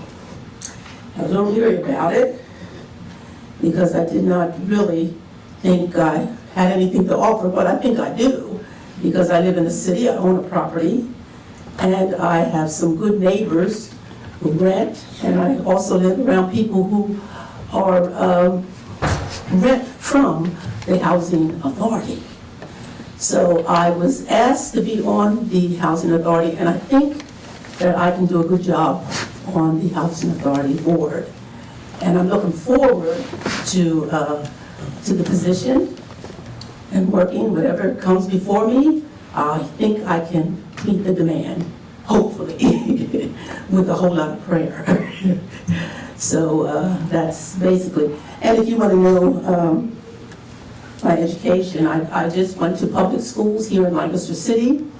I also attended asset program, of which Ms. Faith Craig was one of my, attended with me at the time, and also attended other classes in clerical and so forth.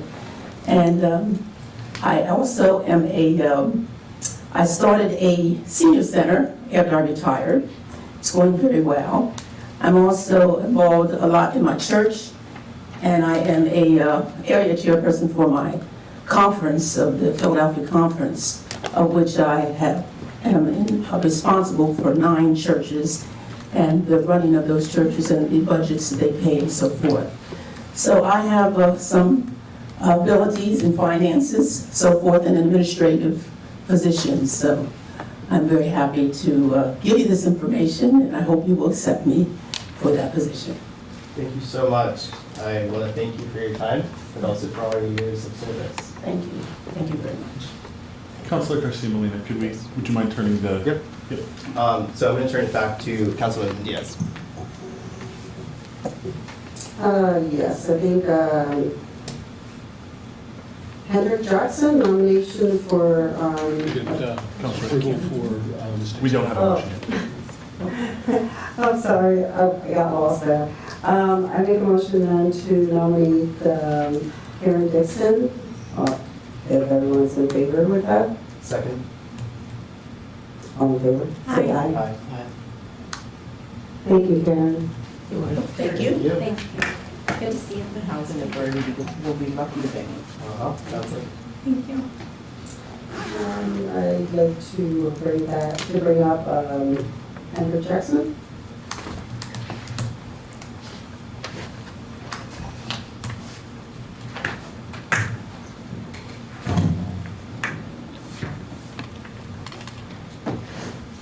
Good evening, council. My name is Hendricks Jackson, and it's been a pleasure for me to be nominated for the Land Bank Authority. As far as experience, well, I was born and raised here in the city of Lancaster. I grew up into development of real estate. My father, who was Henry Estes, owned 26 houses here in Lancaster. So I grew up with him remodeling houses, and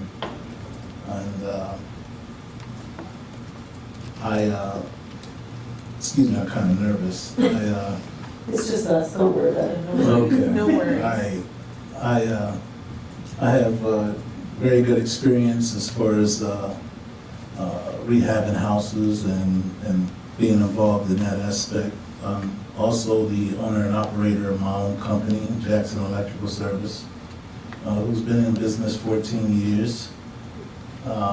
Most of the work I do here is in Lancaster, and do a lot of residential and commercial.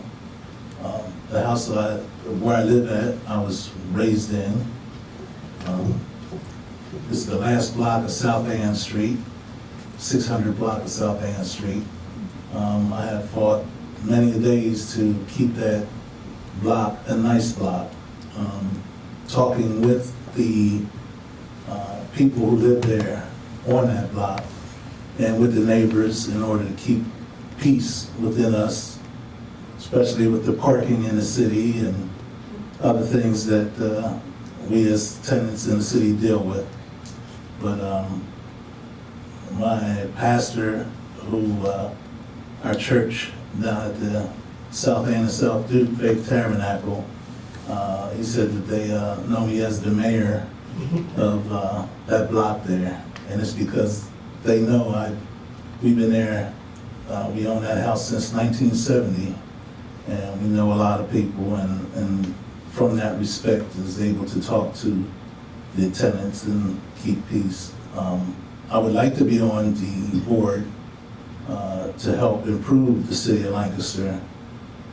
with these properties that are condemned and delinquent, and help to see that they're developed into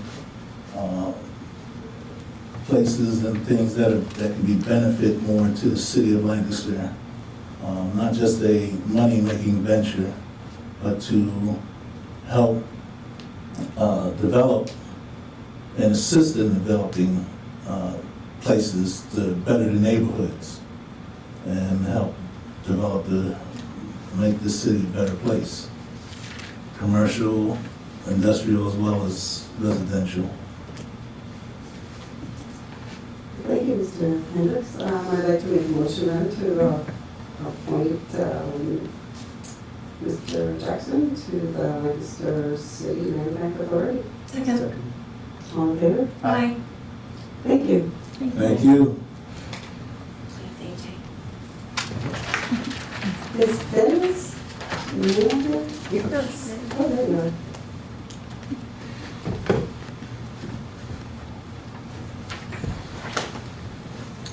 Good evening. Good evening. My name is Dennis Dale, and I suppose I'll start out by saying, unlike the previous two nominees, I've only lived in the city since 2013. My first actual knowledge of Lancaster was 50 years ago, though, when I went to F&M. And I can say one of the reasons why I want to sit on the harbor board is that when I was at F&M, the 100 and 200 block of North Queen were disappearing. And in the intervening years have been reincarnated over and over, from my understanding. Arguing with a neighbor last night who said he couldn't agree with Harb because of the 100 block of North Queen. And I made the point that Harb only existed from about that point. And it was something that when the historic district came into existence, at about the same time, people were wondering, what's the point? Why is it of any use? We don't need it. We've got a lot of old houses, so it's redundant. In fact, I think Harb has been instrumental in saving some of those old houses that would have been pulled down long ago. I look at Old Town, and I honestly didn't remember it when I came back, and then saw photographs of Old Town when it was Old Town. And all of a sudden I recognized it. And it's become a vital part of the city now. Just a personal feeling, I think that the city itself should be entirely in Harb. It's unique. As I say, I was away from the city, didn't visit it for 40-some years. Coming back, I was impressed. I came back to visit friends, and I was so impressed, I had no intention of returning to America. I had retired, I went back to school, I did all sorts of things, but I was so impressed by Lancaster that, in fact, I visited for 3 days, looked at houses, and at the end of the 3 days, put in an offer on the one that I live in now. So I'm very much, even though not here that long, very much involved in things that it is important to the city to maintain its uniqueness. If we pull it down, it's too late. We can rebuild it, but then it's Disneyland. It's not authentic. I've had so many people come to visit, and they all are overwhelmed by the culture here. Again, moving back to America, this is probably the only place in America I would live. I have no desire to live anywhere else. I very much enjoy living here, and I want to be part of keeping it here. So that, I think, is the sum total. My education, F&M, Inchbold School of Design, English Gardening School. So over the years, I've kept in touch with the educational world. I was a teacher for 40 years and often use the phrase that those who can do, those who can't teach. I'm hoping that that wasn't true in my instance. I enjoyed it, but I also enjoy the retirement now. So I've got the time, I'd like to put it in on something valuable. Thank you. Thank you for being a Lancastrian by choice. Yes. Well, I'd like to then move this to nominate for appointment Mr. Nail for the Historical Architectural Review Board. Second. All in favor? Aye. Thank you. Thank you, Mr. Nail. I would like to then bring up Eugene Elchie.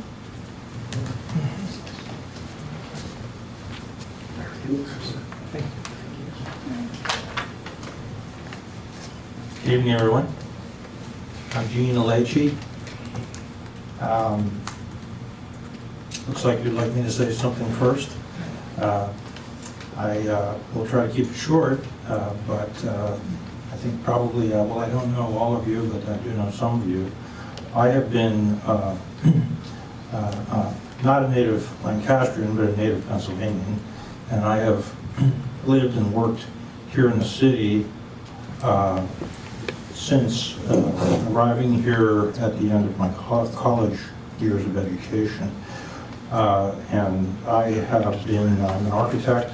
I'm also a certified planner and a credentialed preservation consultant. And that has been my self-employed work for the last 35 years. I've been studying architecture.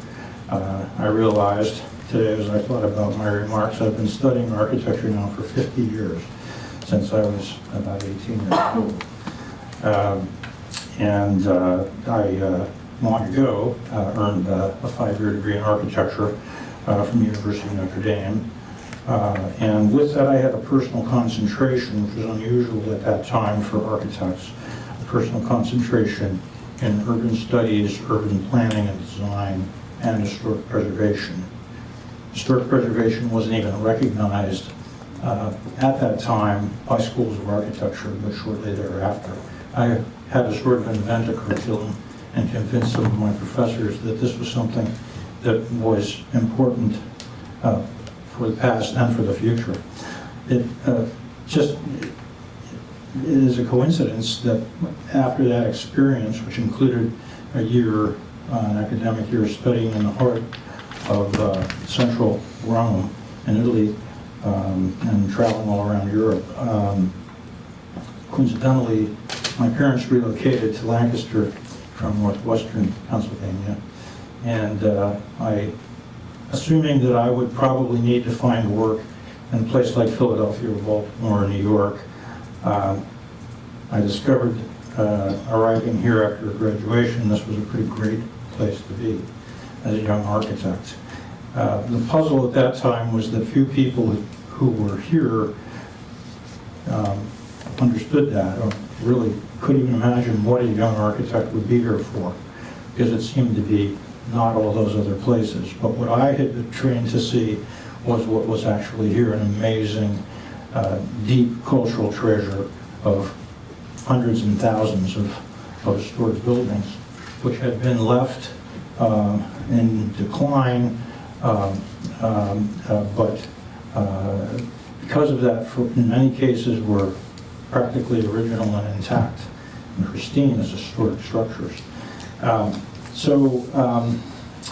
began to work on that and have spent the last 35 years working on that. Many of the buildings that we all admire and remark about today, I could just name a few: the Stevens School Apartments, the 70 or so neighborhood houses which comprised the Old Town Lancaster neighborhood,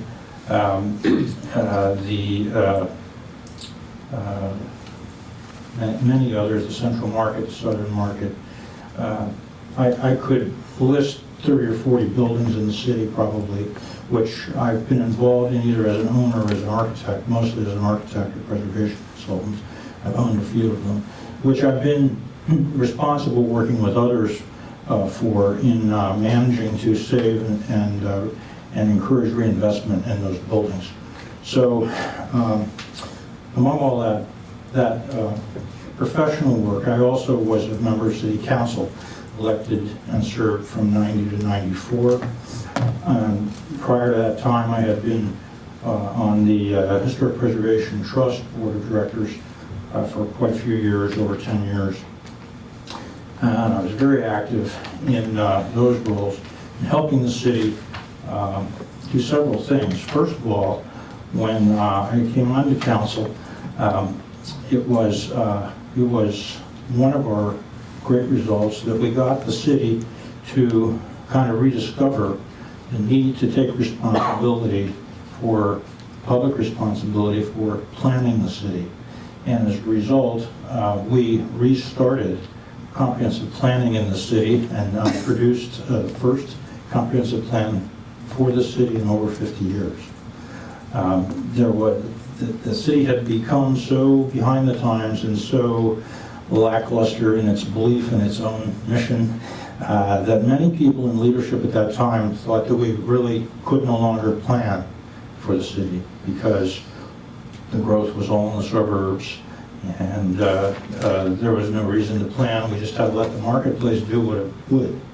Well, many years, project after project, I and many others helped to show city leadership, by that I mean private sector as well as public, that if we just let the market do its thing, it might ignore the city. It might destroy and let go a lot of buildings that could be reinvested in.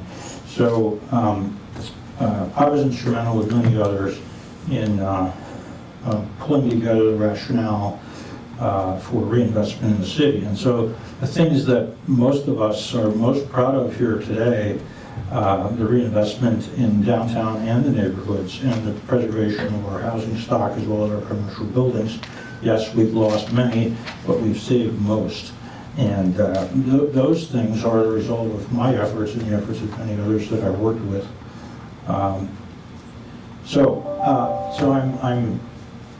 That has to do with my interest in being on the Historical Commission. I was active in getting that Historical Commission established, as well as the National Register of Historic District, which the Commission oversees. And that you probably know, but I'll just say it because I don't think it's said enough in public.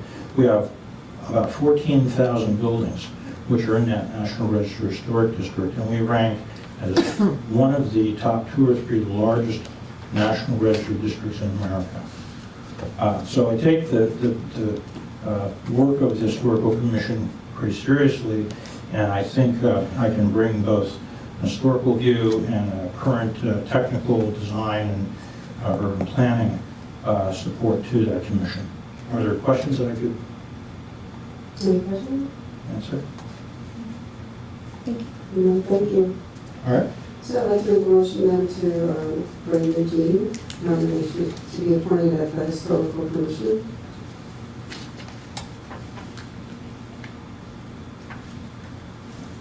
If I may, there is a... To clarify, Councilor Sure. Bakay, during the Personnel Committee, it's, feel free to ask Jan if you may. Got it. Yeah. May I just make a comment really quick? Sure. The council at large received some information that a currently serving member on the Historical Commission was interested in being reappointed to this seat. Eric Berman, is that correct? And so that's why I'm abstaining from seconding, just to explain. Yes, Councilwoman Diaz and Mr. Lucci, I have full confidence in your ability to be a part of the Historical Commission, and I respect your experiences and education. But upon learning that the current standing member, Eric Berman, who desires to be reappointed, would like to be reappointed, that is why I'm also abstaining from voting. So in 2017, he was appointed to the Historical Commission under Rick Gray, they think the opportunity for him to continue to be successful should be provided to him. It is not a vote against you, but it's, I would like to make a motion for Eric Berman to be considered for the Historical Commission. I think first we have to, Bernie, procedure on the initial motion. The initial motion dies without a second. All right. That's right. Then the And I floor. would have to go through to see if I want to bring forward. For what it's worth, and Bernie, clarify for me, were you making a motion, Xavier? I would like to make a motion while we're considering Historical Commission for Eric Berman to be considered. As a member of the committee, does he have the authority to do so from the floor? Yes, he does. If there's a second, it can proceed. I will second that.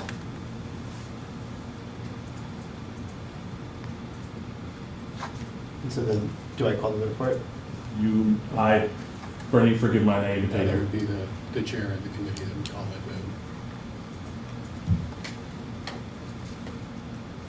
May I just ask a question? So this has been a 3-year term that you served already, is that correct? So he was appointed in 2017, so it'll be his third year, if he gets reappointed. So it's been 2 years, I guess. Okay. And as I previously said, it's not necessarily that you're not competent or that I don't believe that you'd be successful in contributing to the Historical Commission. But from my perspective, if you would like to be reappointed, and I talked to the Historic Preservation Specialist, there hasn't been any kind of complaints about his work. So I think, for example, if I was to be up for renewal for a contract, I would hope that I would be considered. If there's nothing that I've done to say otherwise, and if in the future there is a position that would be a seat available, I think you would be under full consideration for it, at least from my perspective.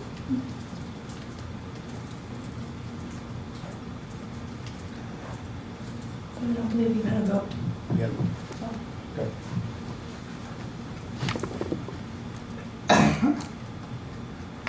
I don't actually think that you can abstain from calling for the vote. It can, because there's been a motion and a second from the floor, am I correct? That's my understanding, yes. I'm just clarifying. Forgive my relative parliamentary ignorance.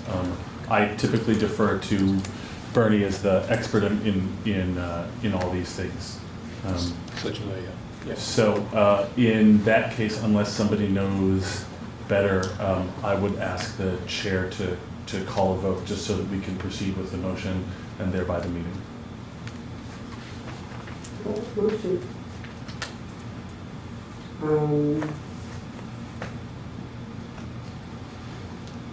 So we made that motion. Are you asking who's in favor?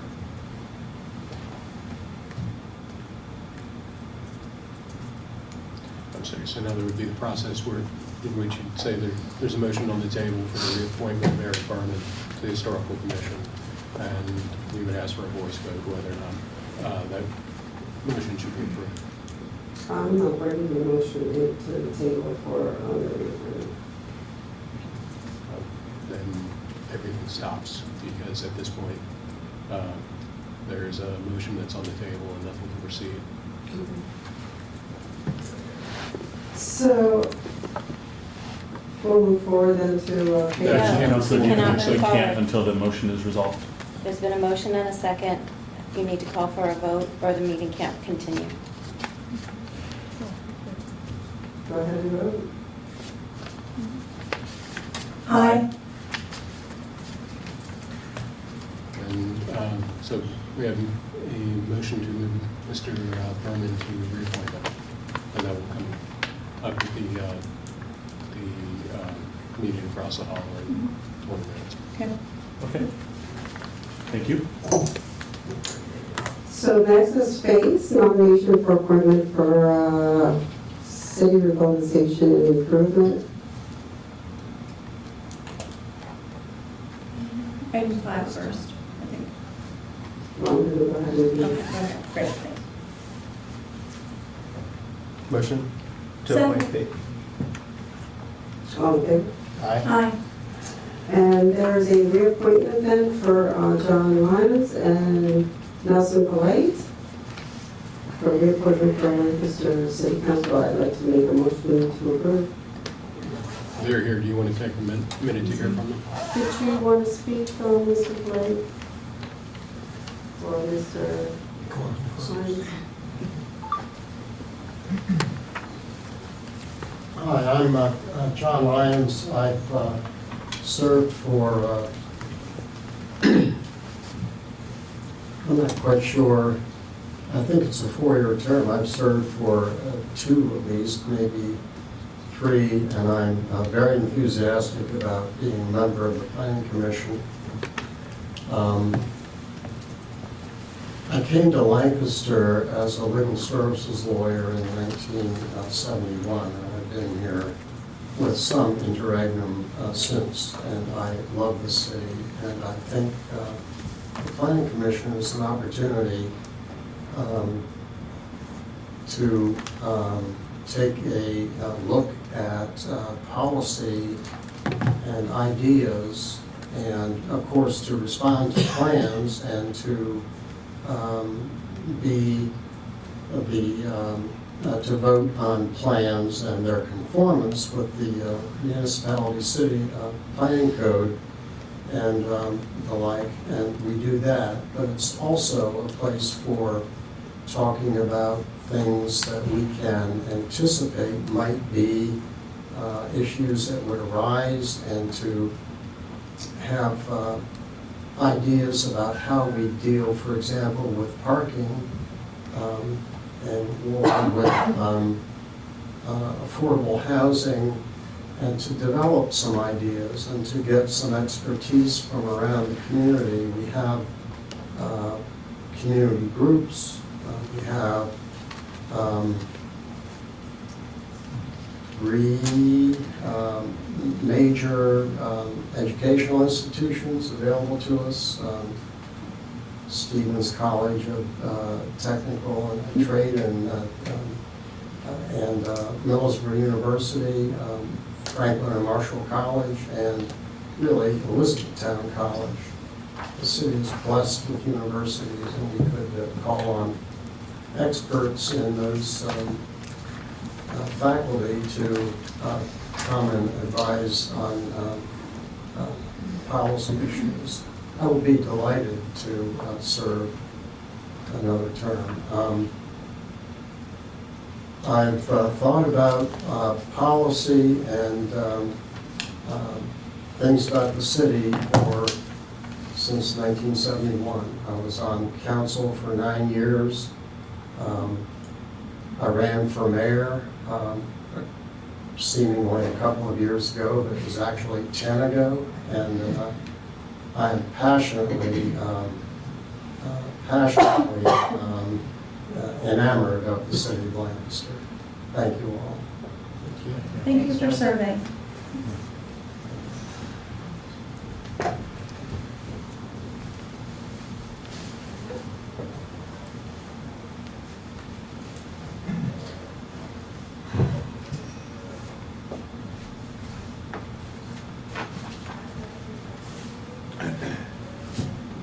Good evening, Council. Good evening. Nelson Polite Jr., resident of Lancaster City, reside at 610 Euclid Avenue. I was asked to move into the city planning position by Faith Craig. She came to the council, and I think it's like 2 years ago, perhaps, and it's been a delight. It's taken me a little while to really understand the workings of the planning committee and things that we're responsible for, but catching on. And I was asked by Doug Smith to take on 4 more years, and I accepted that, and I certainly would be pleased to serve for the next 4 years. And serve is the word.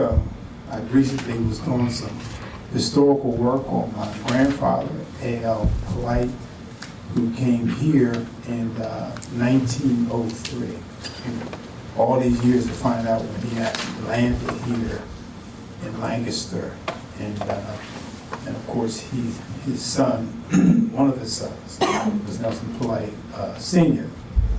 So I'm just eager to serve. Thank you. Thank you.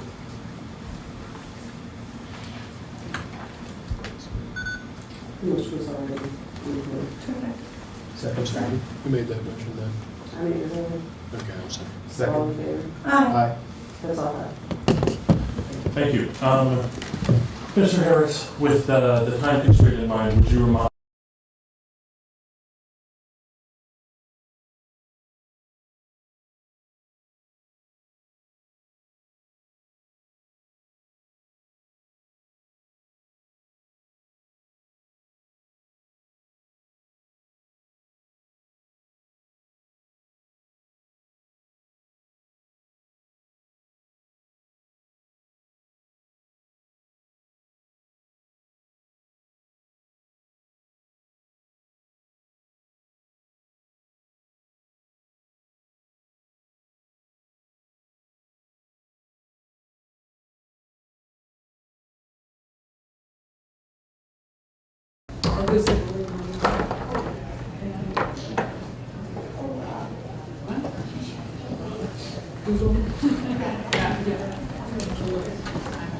Nice chilly over here. Still on.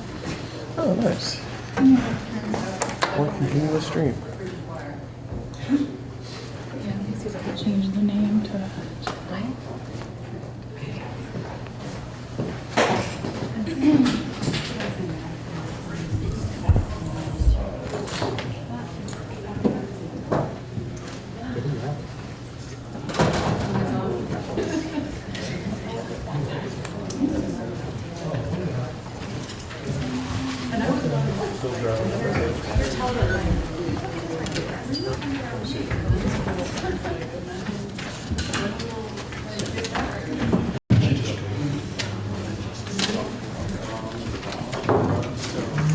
Take care, everybody. Good evening.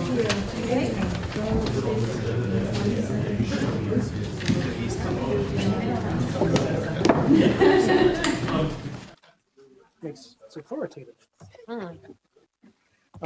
Yeah, so first of all, I certainly was not like, ooh, gotcha, or anything like that. Yeah. No. I think I'm just so careful about trying to contextualize all of these moving parts in one sense is hard. So my plan is to do the article as like a Q&A, and the last Q is how is the city planning to tackle this? And obviously a lot of that is TBD. Yeah. But can we say anything even slightly specific Not about really. the ask to Harrisburg? No, I can say, is that on? It is on. Okay. What I can say is that we're having very productive conversations with our legislative delegation from Lancaster County. That's probably the quote. Bipartisan conversations. Those meetings have been very well received, and there is a shared understanding that the success of the city is important to the county. And we are continuing to discuss various options. How that may all shake out is too soon to tell. That works. Okay. Thanks. Great.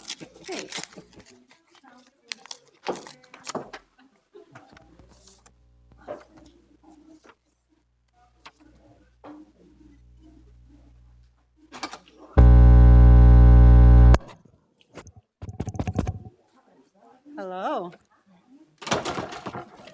Right. Mine doesn't seem to do that noise.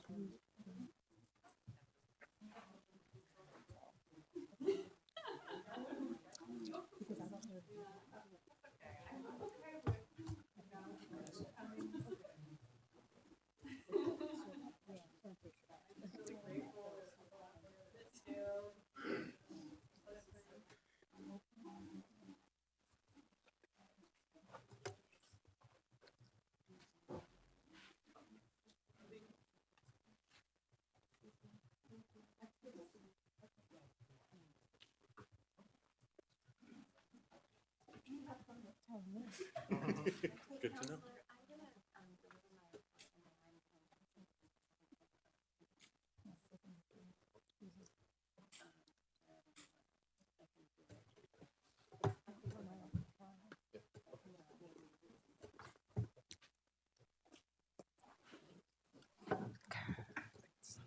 All right, everyone, I have 5 minutes after 7, so if everybody would please stand for the Pledge of Allegiance.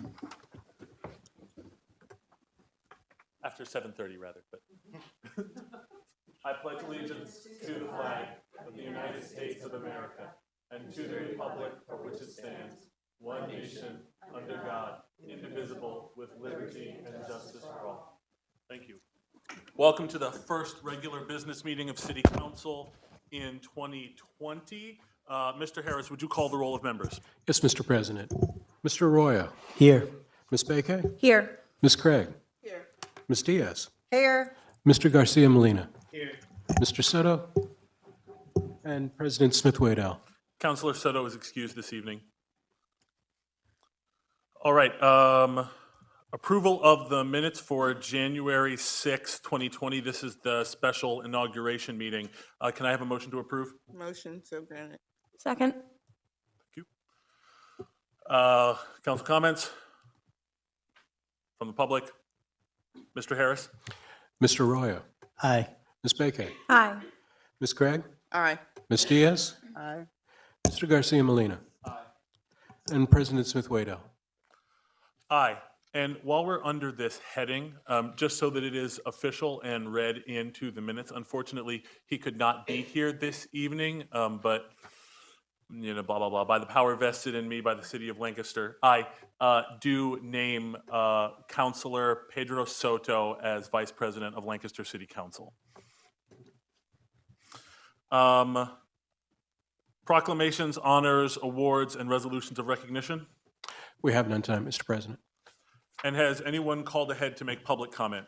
They have not, Mr. President.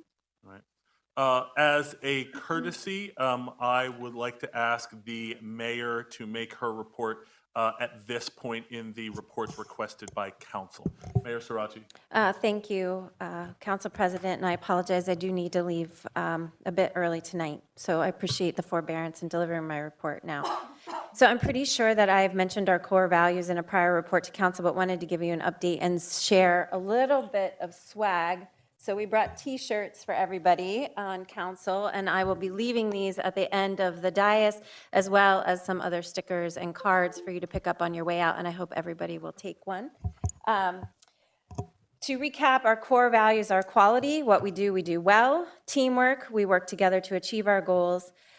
We ask how we can help others, even if it's outside of our job. Integrity, we do the right thing. We're responsible for our actions, and we are honest. And respect, we treat each other how we want to be treated. We are courteous, listen, and value our customers. As we continue to roll out our core values, we're asking our team for reflections about how they see these values at work in their day-to-day efforts. For example, firefighter Harnish wrote, "How can you be a professional firefighter without integrity? The public expects this from us, and we deliver." Integrity is leaving our bay doors open, the garage doors at our fire stations, so that the public can interact with us, and we can give them the best service we can. Providing top-tier service to our customers is of utmost importance, whether they know you are doing it or not. And so we're also collecting videos of core values in action, and when employees share something about how they demonstrate their values at work, they get one of the T-shirts. And you'll be seeing more and more of these around the city as we roll out our core values. Tonight, I also want to share a reflection about one of our values, which is teamwork. Earlier today, we said goodbye to Charlie, a police horse that served as part of our mounted unit for the last 10 years. Charlie retired in December, and he was prepared to go live out his final days with an adoptive family in Lebanon County. Unfortunately, Charlie's arthritis and health worsened in the ensuing weeks, and his care team, in consultation with his vet, made a difficult decision to end Charlie's suffering. When I visited with Charlie this morning, he had gotten a bath, and he was being treated to ear scratches, hugs, carrots, and other treats. Walking him out of the barn to get loaded onto the trailer was really difficult. It was obvious that his movement was restricted, but it was also clear that he didn't want to get in the trailer. After, it was clear that the cajoling bribing, and pushing was not going to work, other assistance was provided, namely Duke and Officer Lucas. Duke is the leader around the stables. He's our large white horse. You may see him around downtown. And where he goes, Charlie follows. So Duke and Officer Lucas led the way. Quickly, Charlie was on the back of the trailer and Duke was back in his pasture. A few things struck me about this moment related to our core values. We are one team, and our team includes four-legged animals like Charlie. Teams have leaders, and we can all be leaders in our own way, within our respective job functions, and even other horses can be leaders too. And teamwork drives solutions to problems big and small, from getting horses onto trailers to tackling our structural deficit, which we just spent the better part of the last hour discussing. So I look forward to working with this team, members of City Council, residents, and other stakeholders of the City of Lancaster, as well as our staff, in the year ahead. And I also look forward to more opportunities to share with all of you and the public the ways in which our city staff are carrying out our core values in the work we do every day. And I just want to end with a special note that Charlie's most recent human partner was Officer Greg Berry. He and his wife were there today to say goodbye to Charlie and to escort him to his final destination. All of the members from the Mounted Police Unit, as well as other officers and leaders from the Police Bureau were there.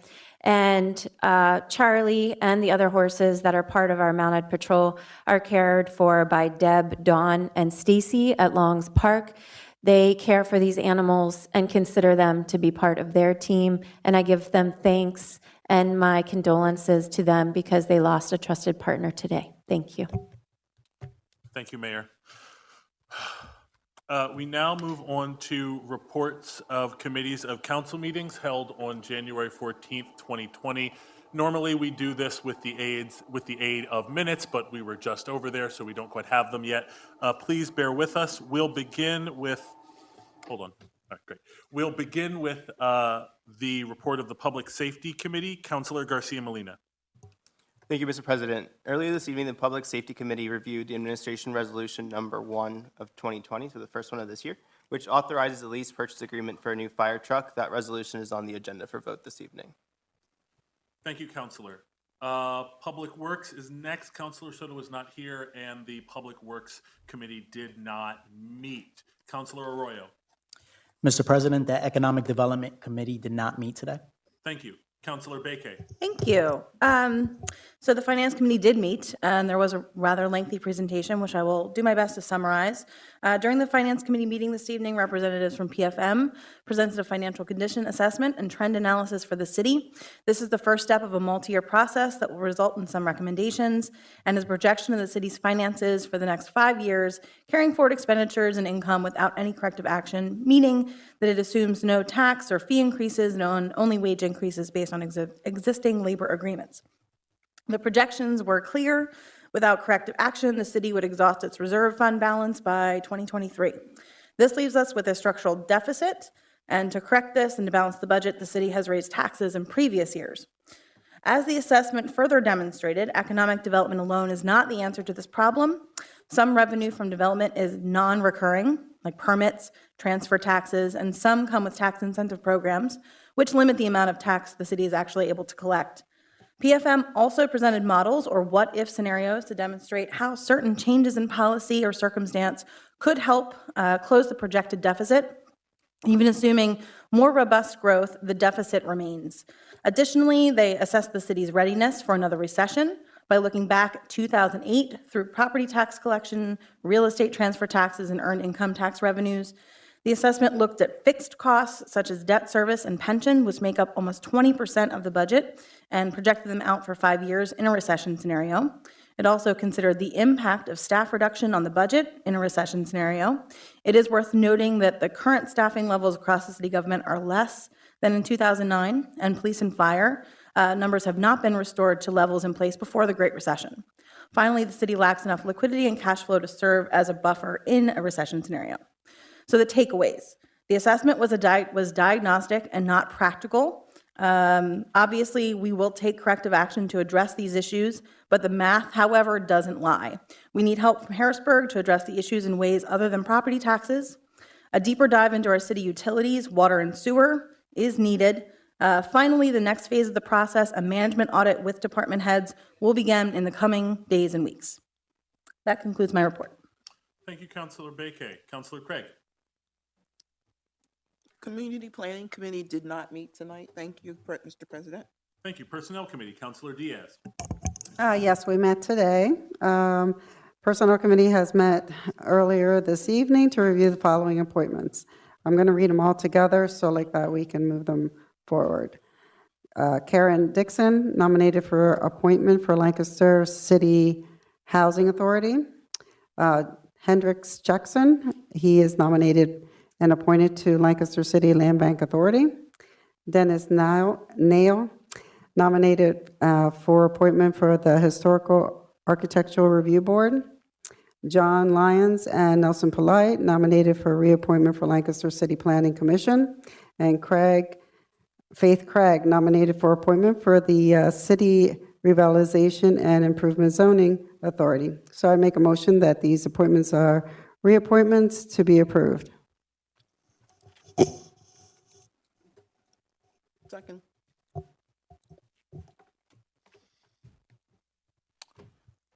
Council comments.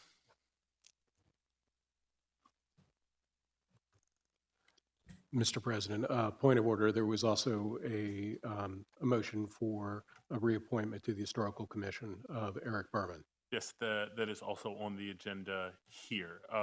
Councilor Diaz, would you like to take that separately from the other Yes, 5? I would. Okay. So the motion is on the floor for the 5 that Councilor Diaz named. Second. From the public. Mr. Harris. Mr. Arroyo. Aye. Ms. Bakay. Aye. Ms. Craig. Aye. Ms. Diaz. Aye. Mr. Garcia-Molina. Aye. And President Smith-Waddell. Aye.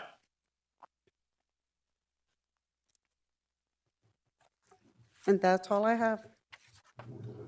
Mr. Harris, in such an event, how do we address the other motion that was moved forward from the Personnel Committee?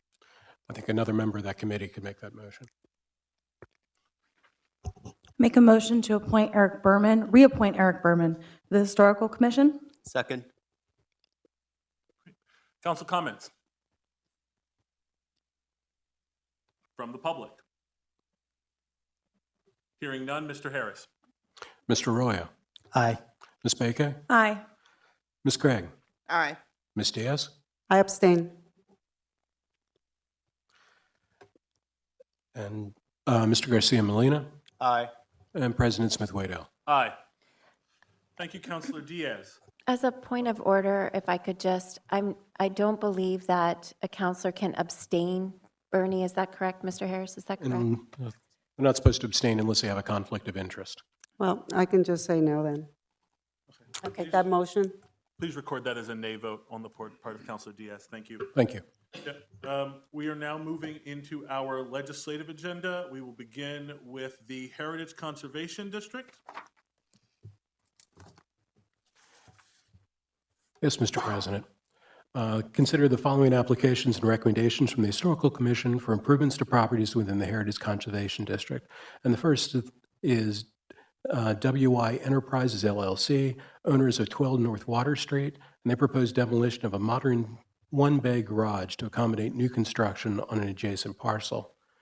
The second, which is related, is WI Enterprises LLC, owner of 210 West Grant Street, and they propose installation of a new 2-story structure comprised of stacked shipping containers on a rear parcel. And both of those applications were recommended for approval by the Historical Commission. Great. Motion to approve? Second. All right. Council comments from the public? Hearing none. Mr. Harris. Mr. Arroyo. Aye. Ms. Bakay. Aye. Ms. Craig. Aye. Ms. Diaz. Aye. Mr. Garcia-Molina. Aye. And President Smith-Waddell. Aye.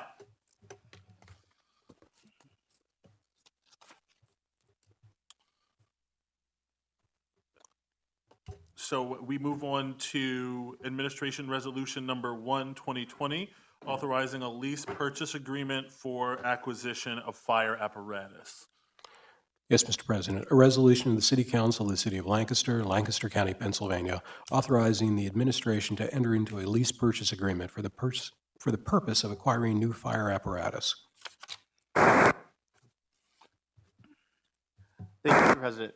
So as I mentioned before, this is the first resolution before us in the new year. And Sorry, we Mr. Garcia-Molina, can we have a motion there and put it on the table? Motion to approve? A motion to approve, put it on the table for discussions. Okay. Can I get a motion to approve resolution number 1? So moved. Second? Can I get a Second. None. Go on. Thank you. So we're able to talk about it now? We have a motion and a second? Yeah, great. Yes, So as I mentioned before, this is the first resolution that we have before us in the new year. Specifically, we're talking about the purchase of 2 fire trucks. We have Chief Little with us today that I'd like for him to come forward, if you can, to talk to us about how we're going to save money by refurbishing an aerial scope and then also trading in the 2 trucks.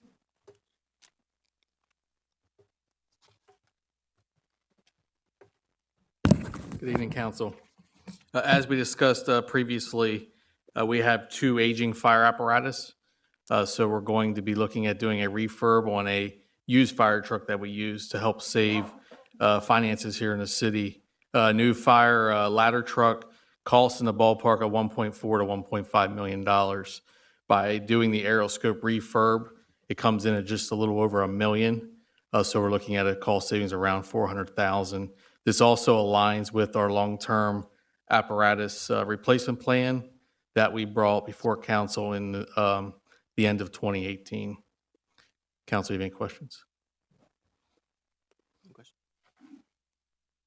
Any questions from council? Or from the public? All right, hearing none, Mr. Harris. Mr. Arroyo. Aye. Ms. Bakay. Aye. Ms. Craig. Aye. Ms. Diaz. Aye.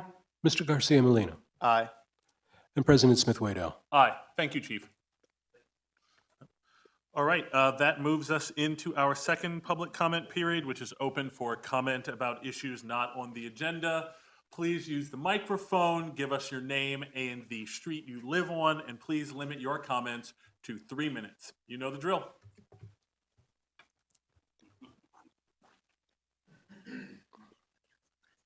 Thank you, Mayor.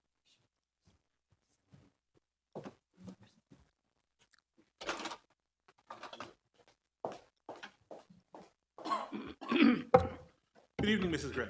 Yeah, Lonnie Gregg, 118 North Water Street, apartment 303, Lancaster, Pennsylvania. Oh, keep forgetting about that. Okay. During the past week, I read the minutes for the entire year of the Public Art Advisory Board, which is headed by Joanna Davis, City Director of Public Art, and on which Mr. Smith-Waddell was serving as advisor. I wanted to see if there was in the minutes, what there was in the minutes about the facade art project for Ua Plaza. In all of the year's minutes, I found only one paragraph of the facade art project. And this was in the minutes of the August 12th meeting, at which only 4 members of the Public Art Advisory Board were listed as being present. Initials were used in place of names in the minutes.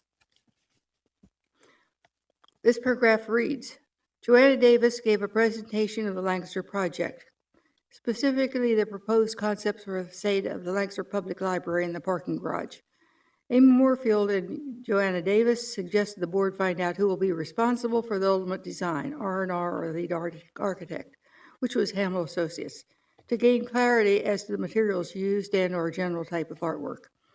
Amy Moorfield made a motion, which was seconded by Sophie Roman, to approve the proposed R&R design for the library garage concept and for the design to progress to the next stage, review approval by the Lancaster Parking Authority. Please note there is no mention of a vote having taken place, only that there was a motion made and seconded. The R&R conceptual design was sent to the Lancaster Historical Commission that rejected it because they require drawings to be in a final form, which this was not. Even though it had been rejected by the Lancaster Historical Commission, Mr. Smith-Waddell proposed drawing up a resolution to the Community Planning Committee, of which he was chairman. The committee presented the resolution at the November 12th meeting of City Council. Mr. Smith-Waddell and the other two members on his Community Planning Committee, plus an additional member of council, provided the 4 votes needed to pass the resolution. What was approved by council was not a design because there was none presented. What they voted on was a concept, an idea, that the facade of this 7-story building was to be covered with brightly covered aluminum tubing, held in place by hooks cemented in the wall surface at the time of construction. The public is to be shown 3 different designs formed by the tubing, and will pick one of them at a public meeting this summer. Also, what words and anything else they want painted on the tubing. This final design will not return to City Council or to the Historical Commission for review. Mr. Smith-Waddell said that is not necessary and it will not be done. That's right, R&R Design in Miami has been given the right of final approval. At the November 12th council meeting, Mr. Smith-Waddell said that R&R will have the final say and that it will not come before council again. So R&R Design gets the final say in a project that we are paying them $600,000 to build. Why does it have to be R&R at all? Why couldn't it be Hamill Associates, the local firm designing the library garage? One of its designers in 2018 prepared a conceptual drawing for the facade. Why weren't we shown that? Also, 2 different conceptual drawings, one of which could have been used by R&R, were done by a local architect who's well known for his lectures he often does for local organizations and who frequently writes articles on architecture for LNP. Why weren't we shown those? Why was the public not told about this project? I'm almost finished. Thank you. Well in advance and given choices. The reason rests primarily with 4 people. Ms. Davis, whose idea it was, Ms. Moorfield, who made the motion to approve the R&R design, Ms. Roman, who seconded the motion, and Mr. Waddell brought it to City Council, where it was introduced and passed at the same session. So it was primarily these 4 officials who were responsible for the artwork that the 59,780,000 citizens of Lancaster will be living with for the next 2 or 3 decades.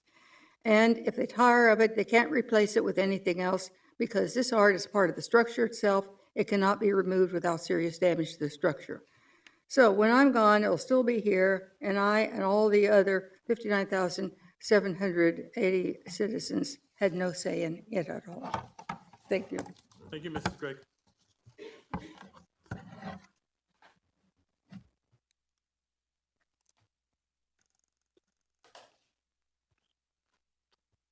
Are there any other public comments?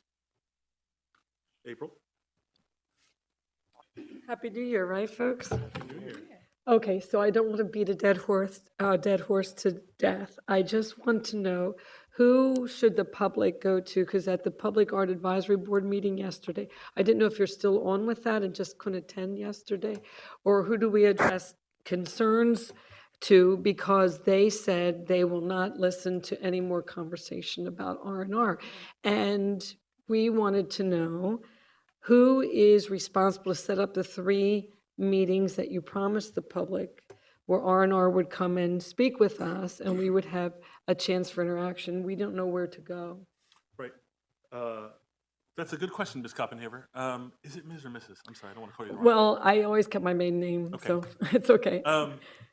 So the body responsible for making sure that the agreements come in line with the certificate of appropriateness that council approved would be CPD. I believe that's being helmed now by Christopher Delft. So okay. His department is ultimately responsible for bringing those agreements both before council and the public. I was unable to attend the Public Art Advisory Board meeting yesterday, and I was not aware that they had decided to cease taking public comment. But of course, you always have a right to speak at this meeting, and you have the right to Mr. Delft's by email as well as really anybody else you can contact by email. But I would start with Christopher. Okay, so we should speak with Christopher. Okay, yep.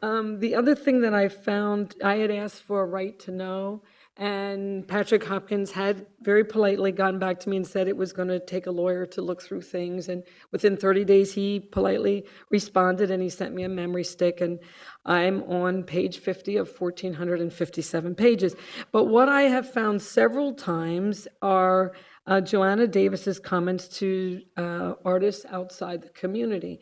And every one of them has a few sentences that are repeated consistently.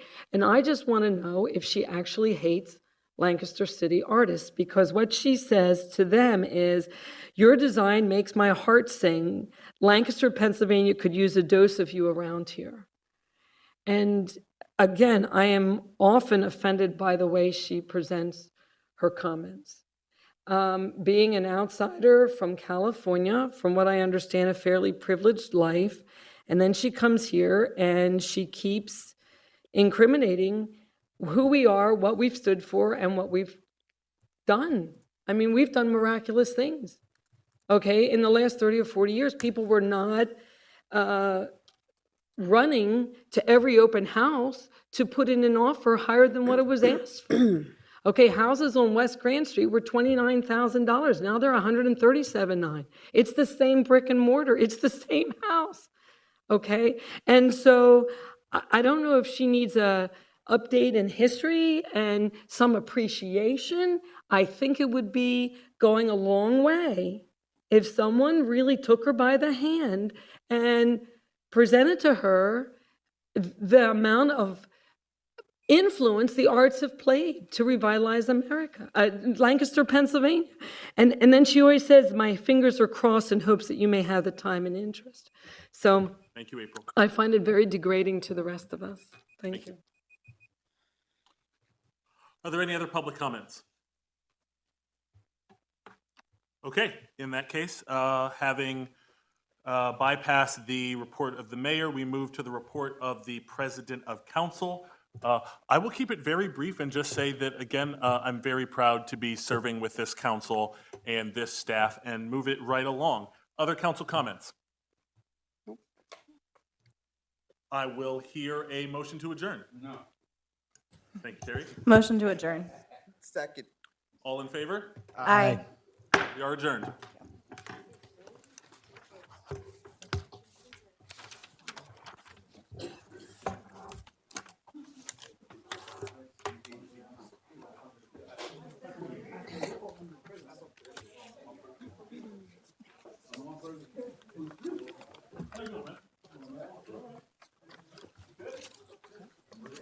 Some things change, but some things never do.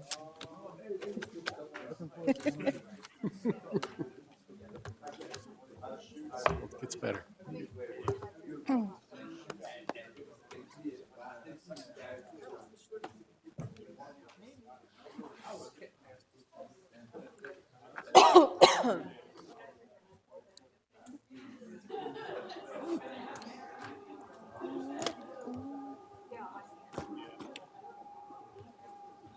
Well, one down.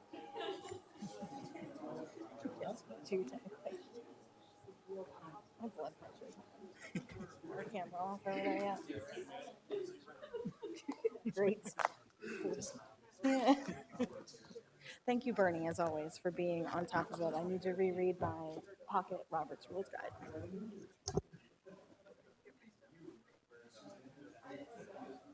¿Cómo está?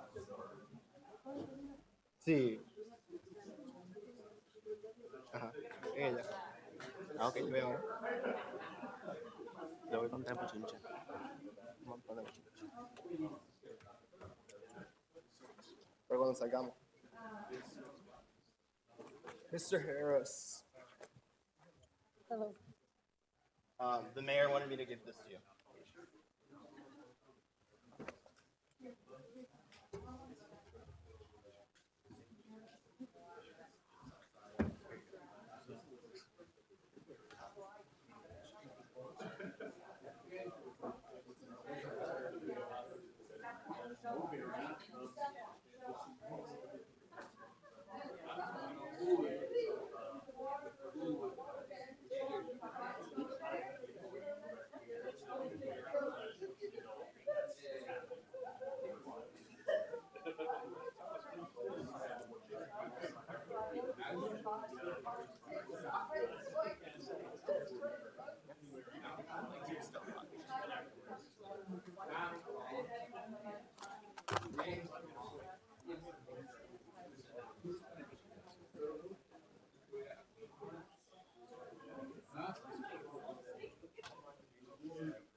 Got one down. There we go.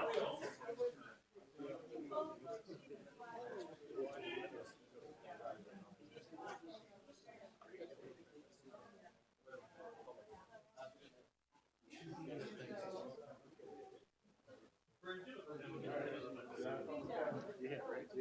Sorry, I see it. She doesn't. I wasn't able to have last Monday, so I'm like, I'm like, I can't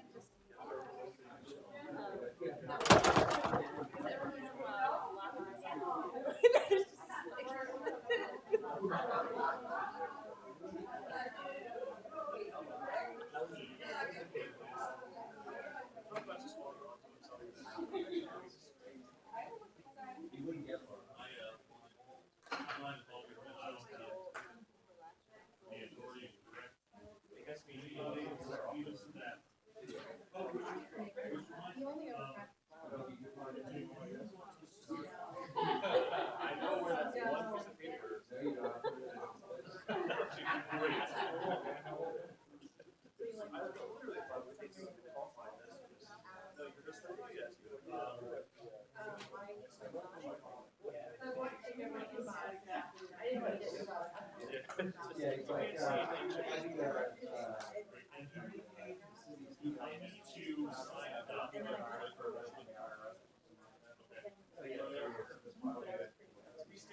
They do.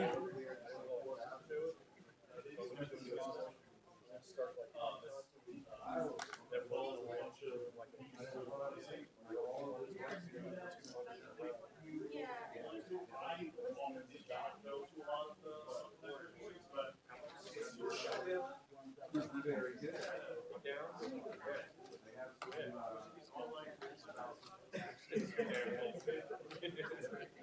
Yeah.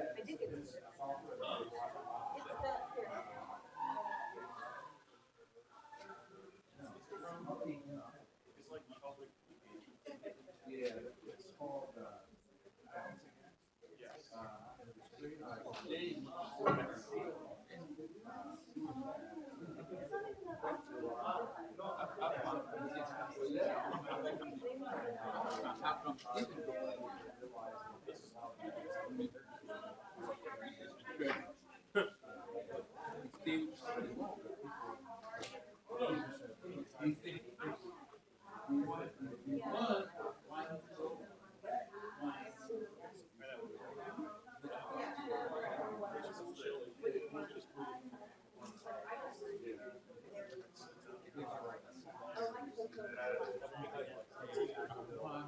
I just think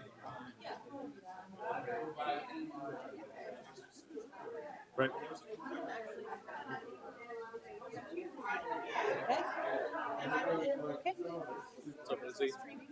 What? I don't know.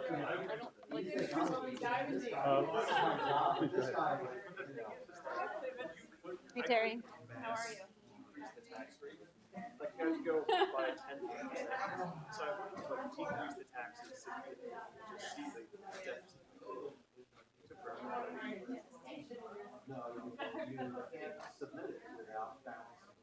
Yeah. I just wanted to see the chaos, but I didn't want to click 300 times.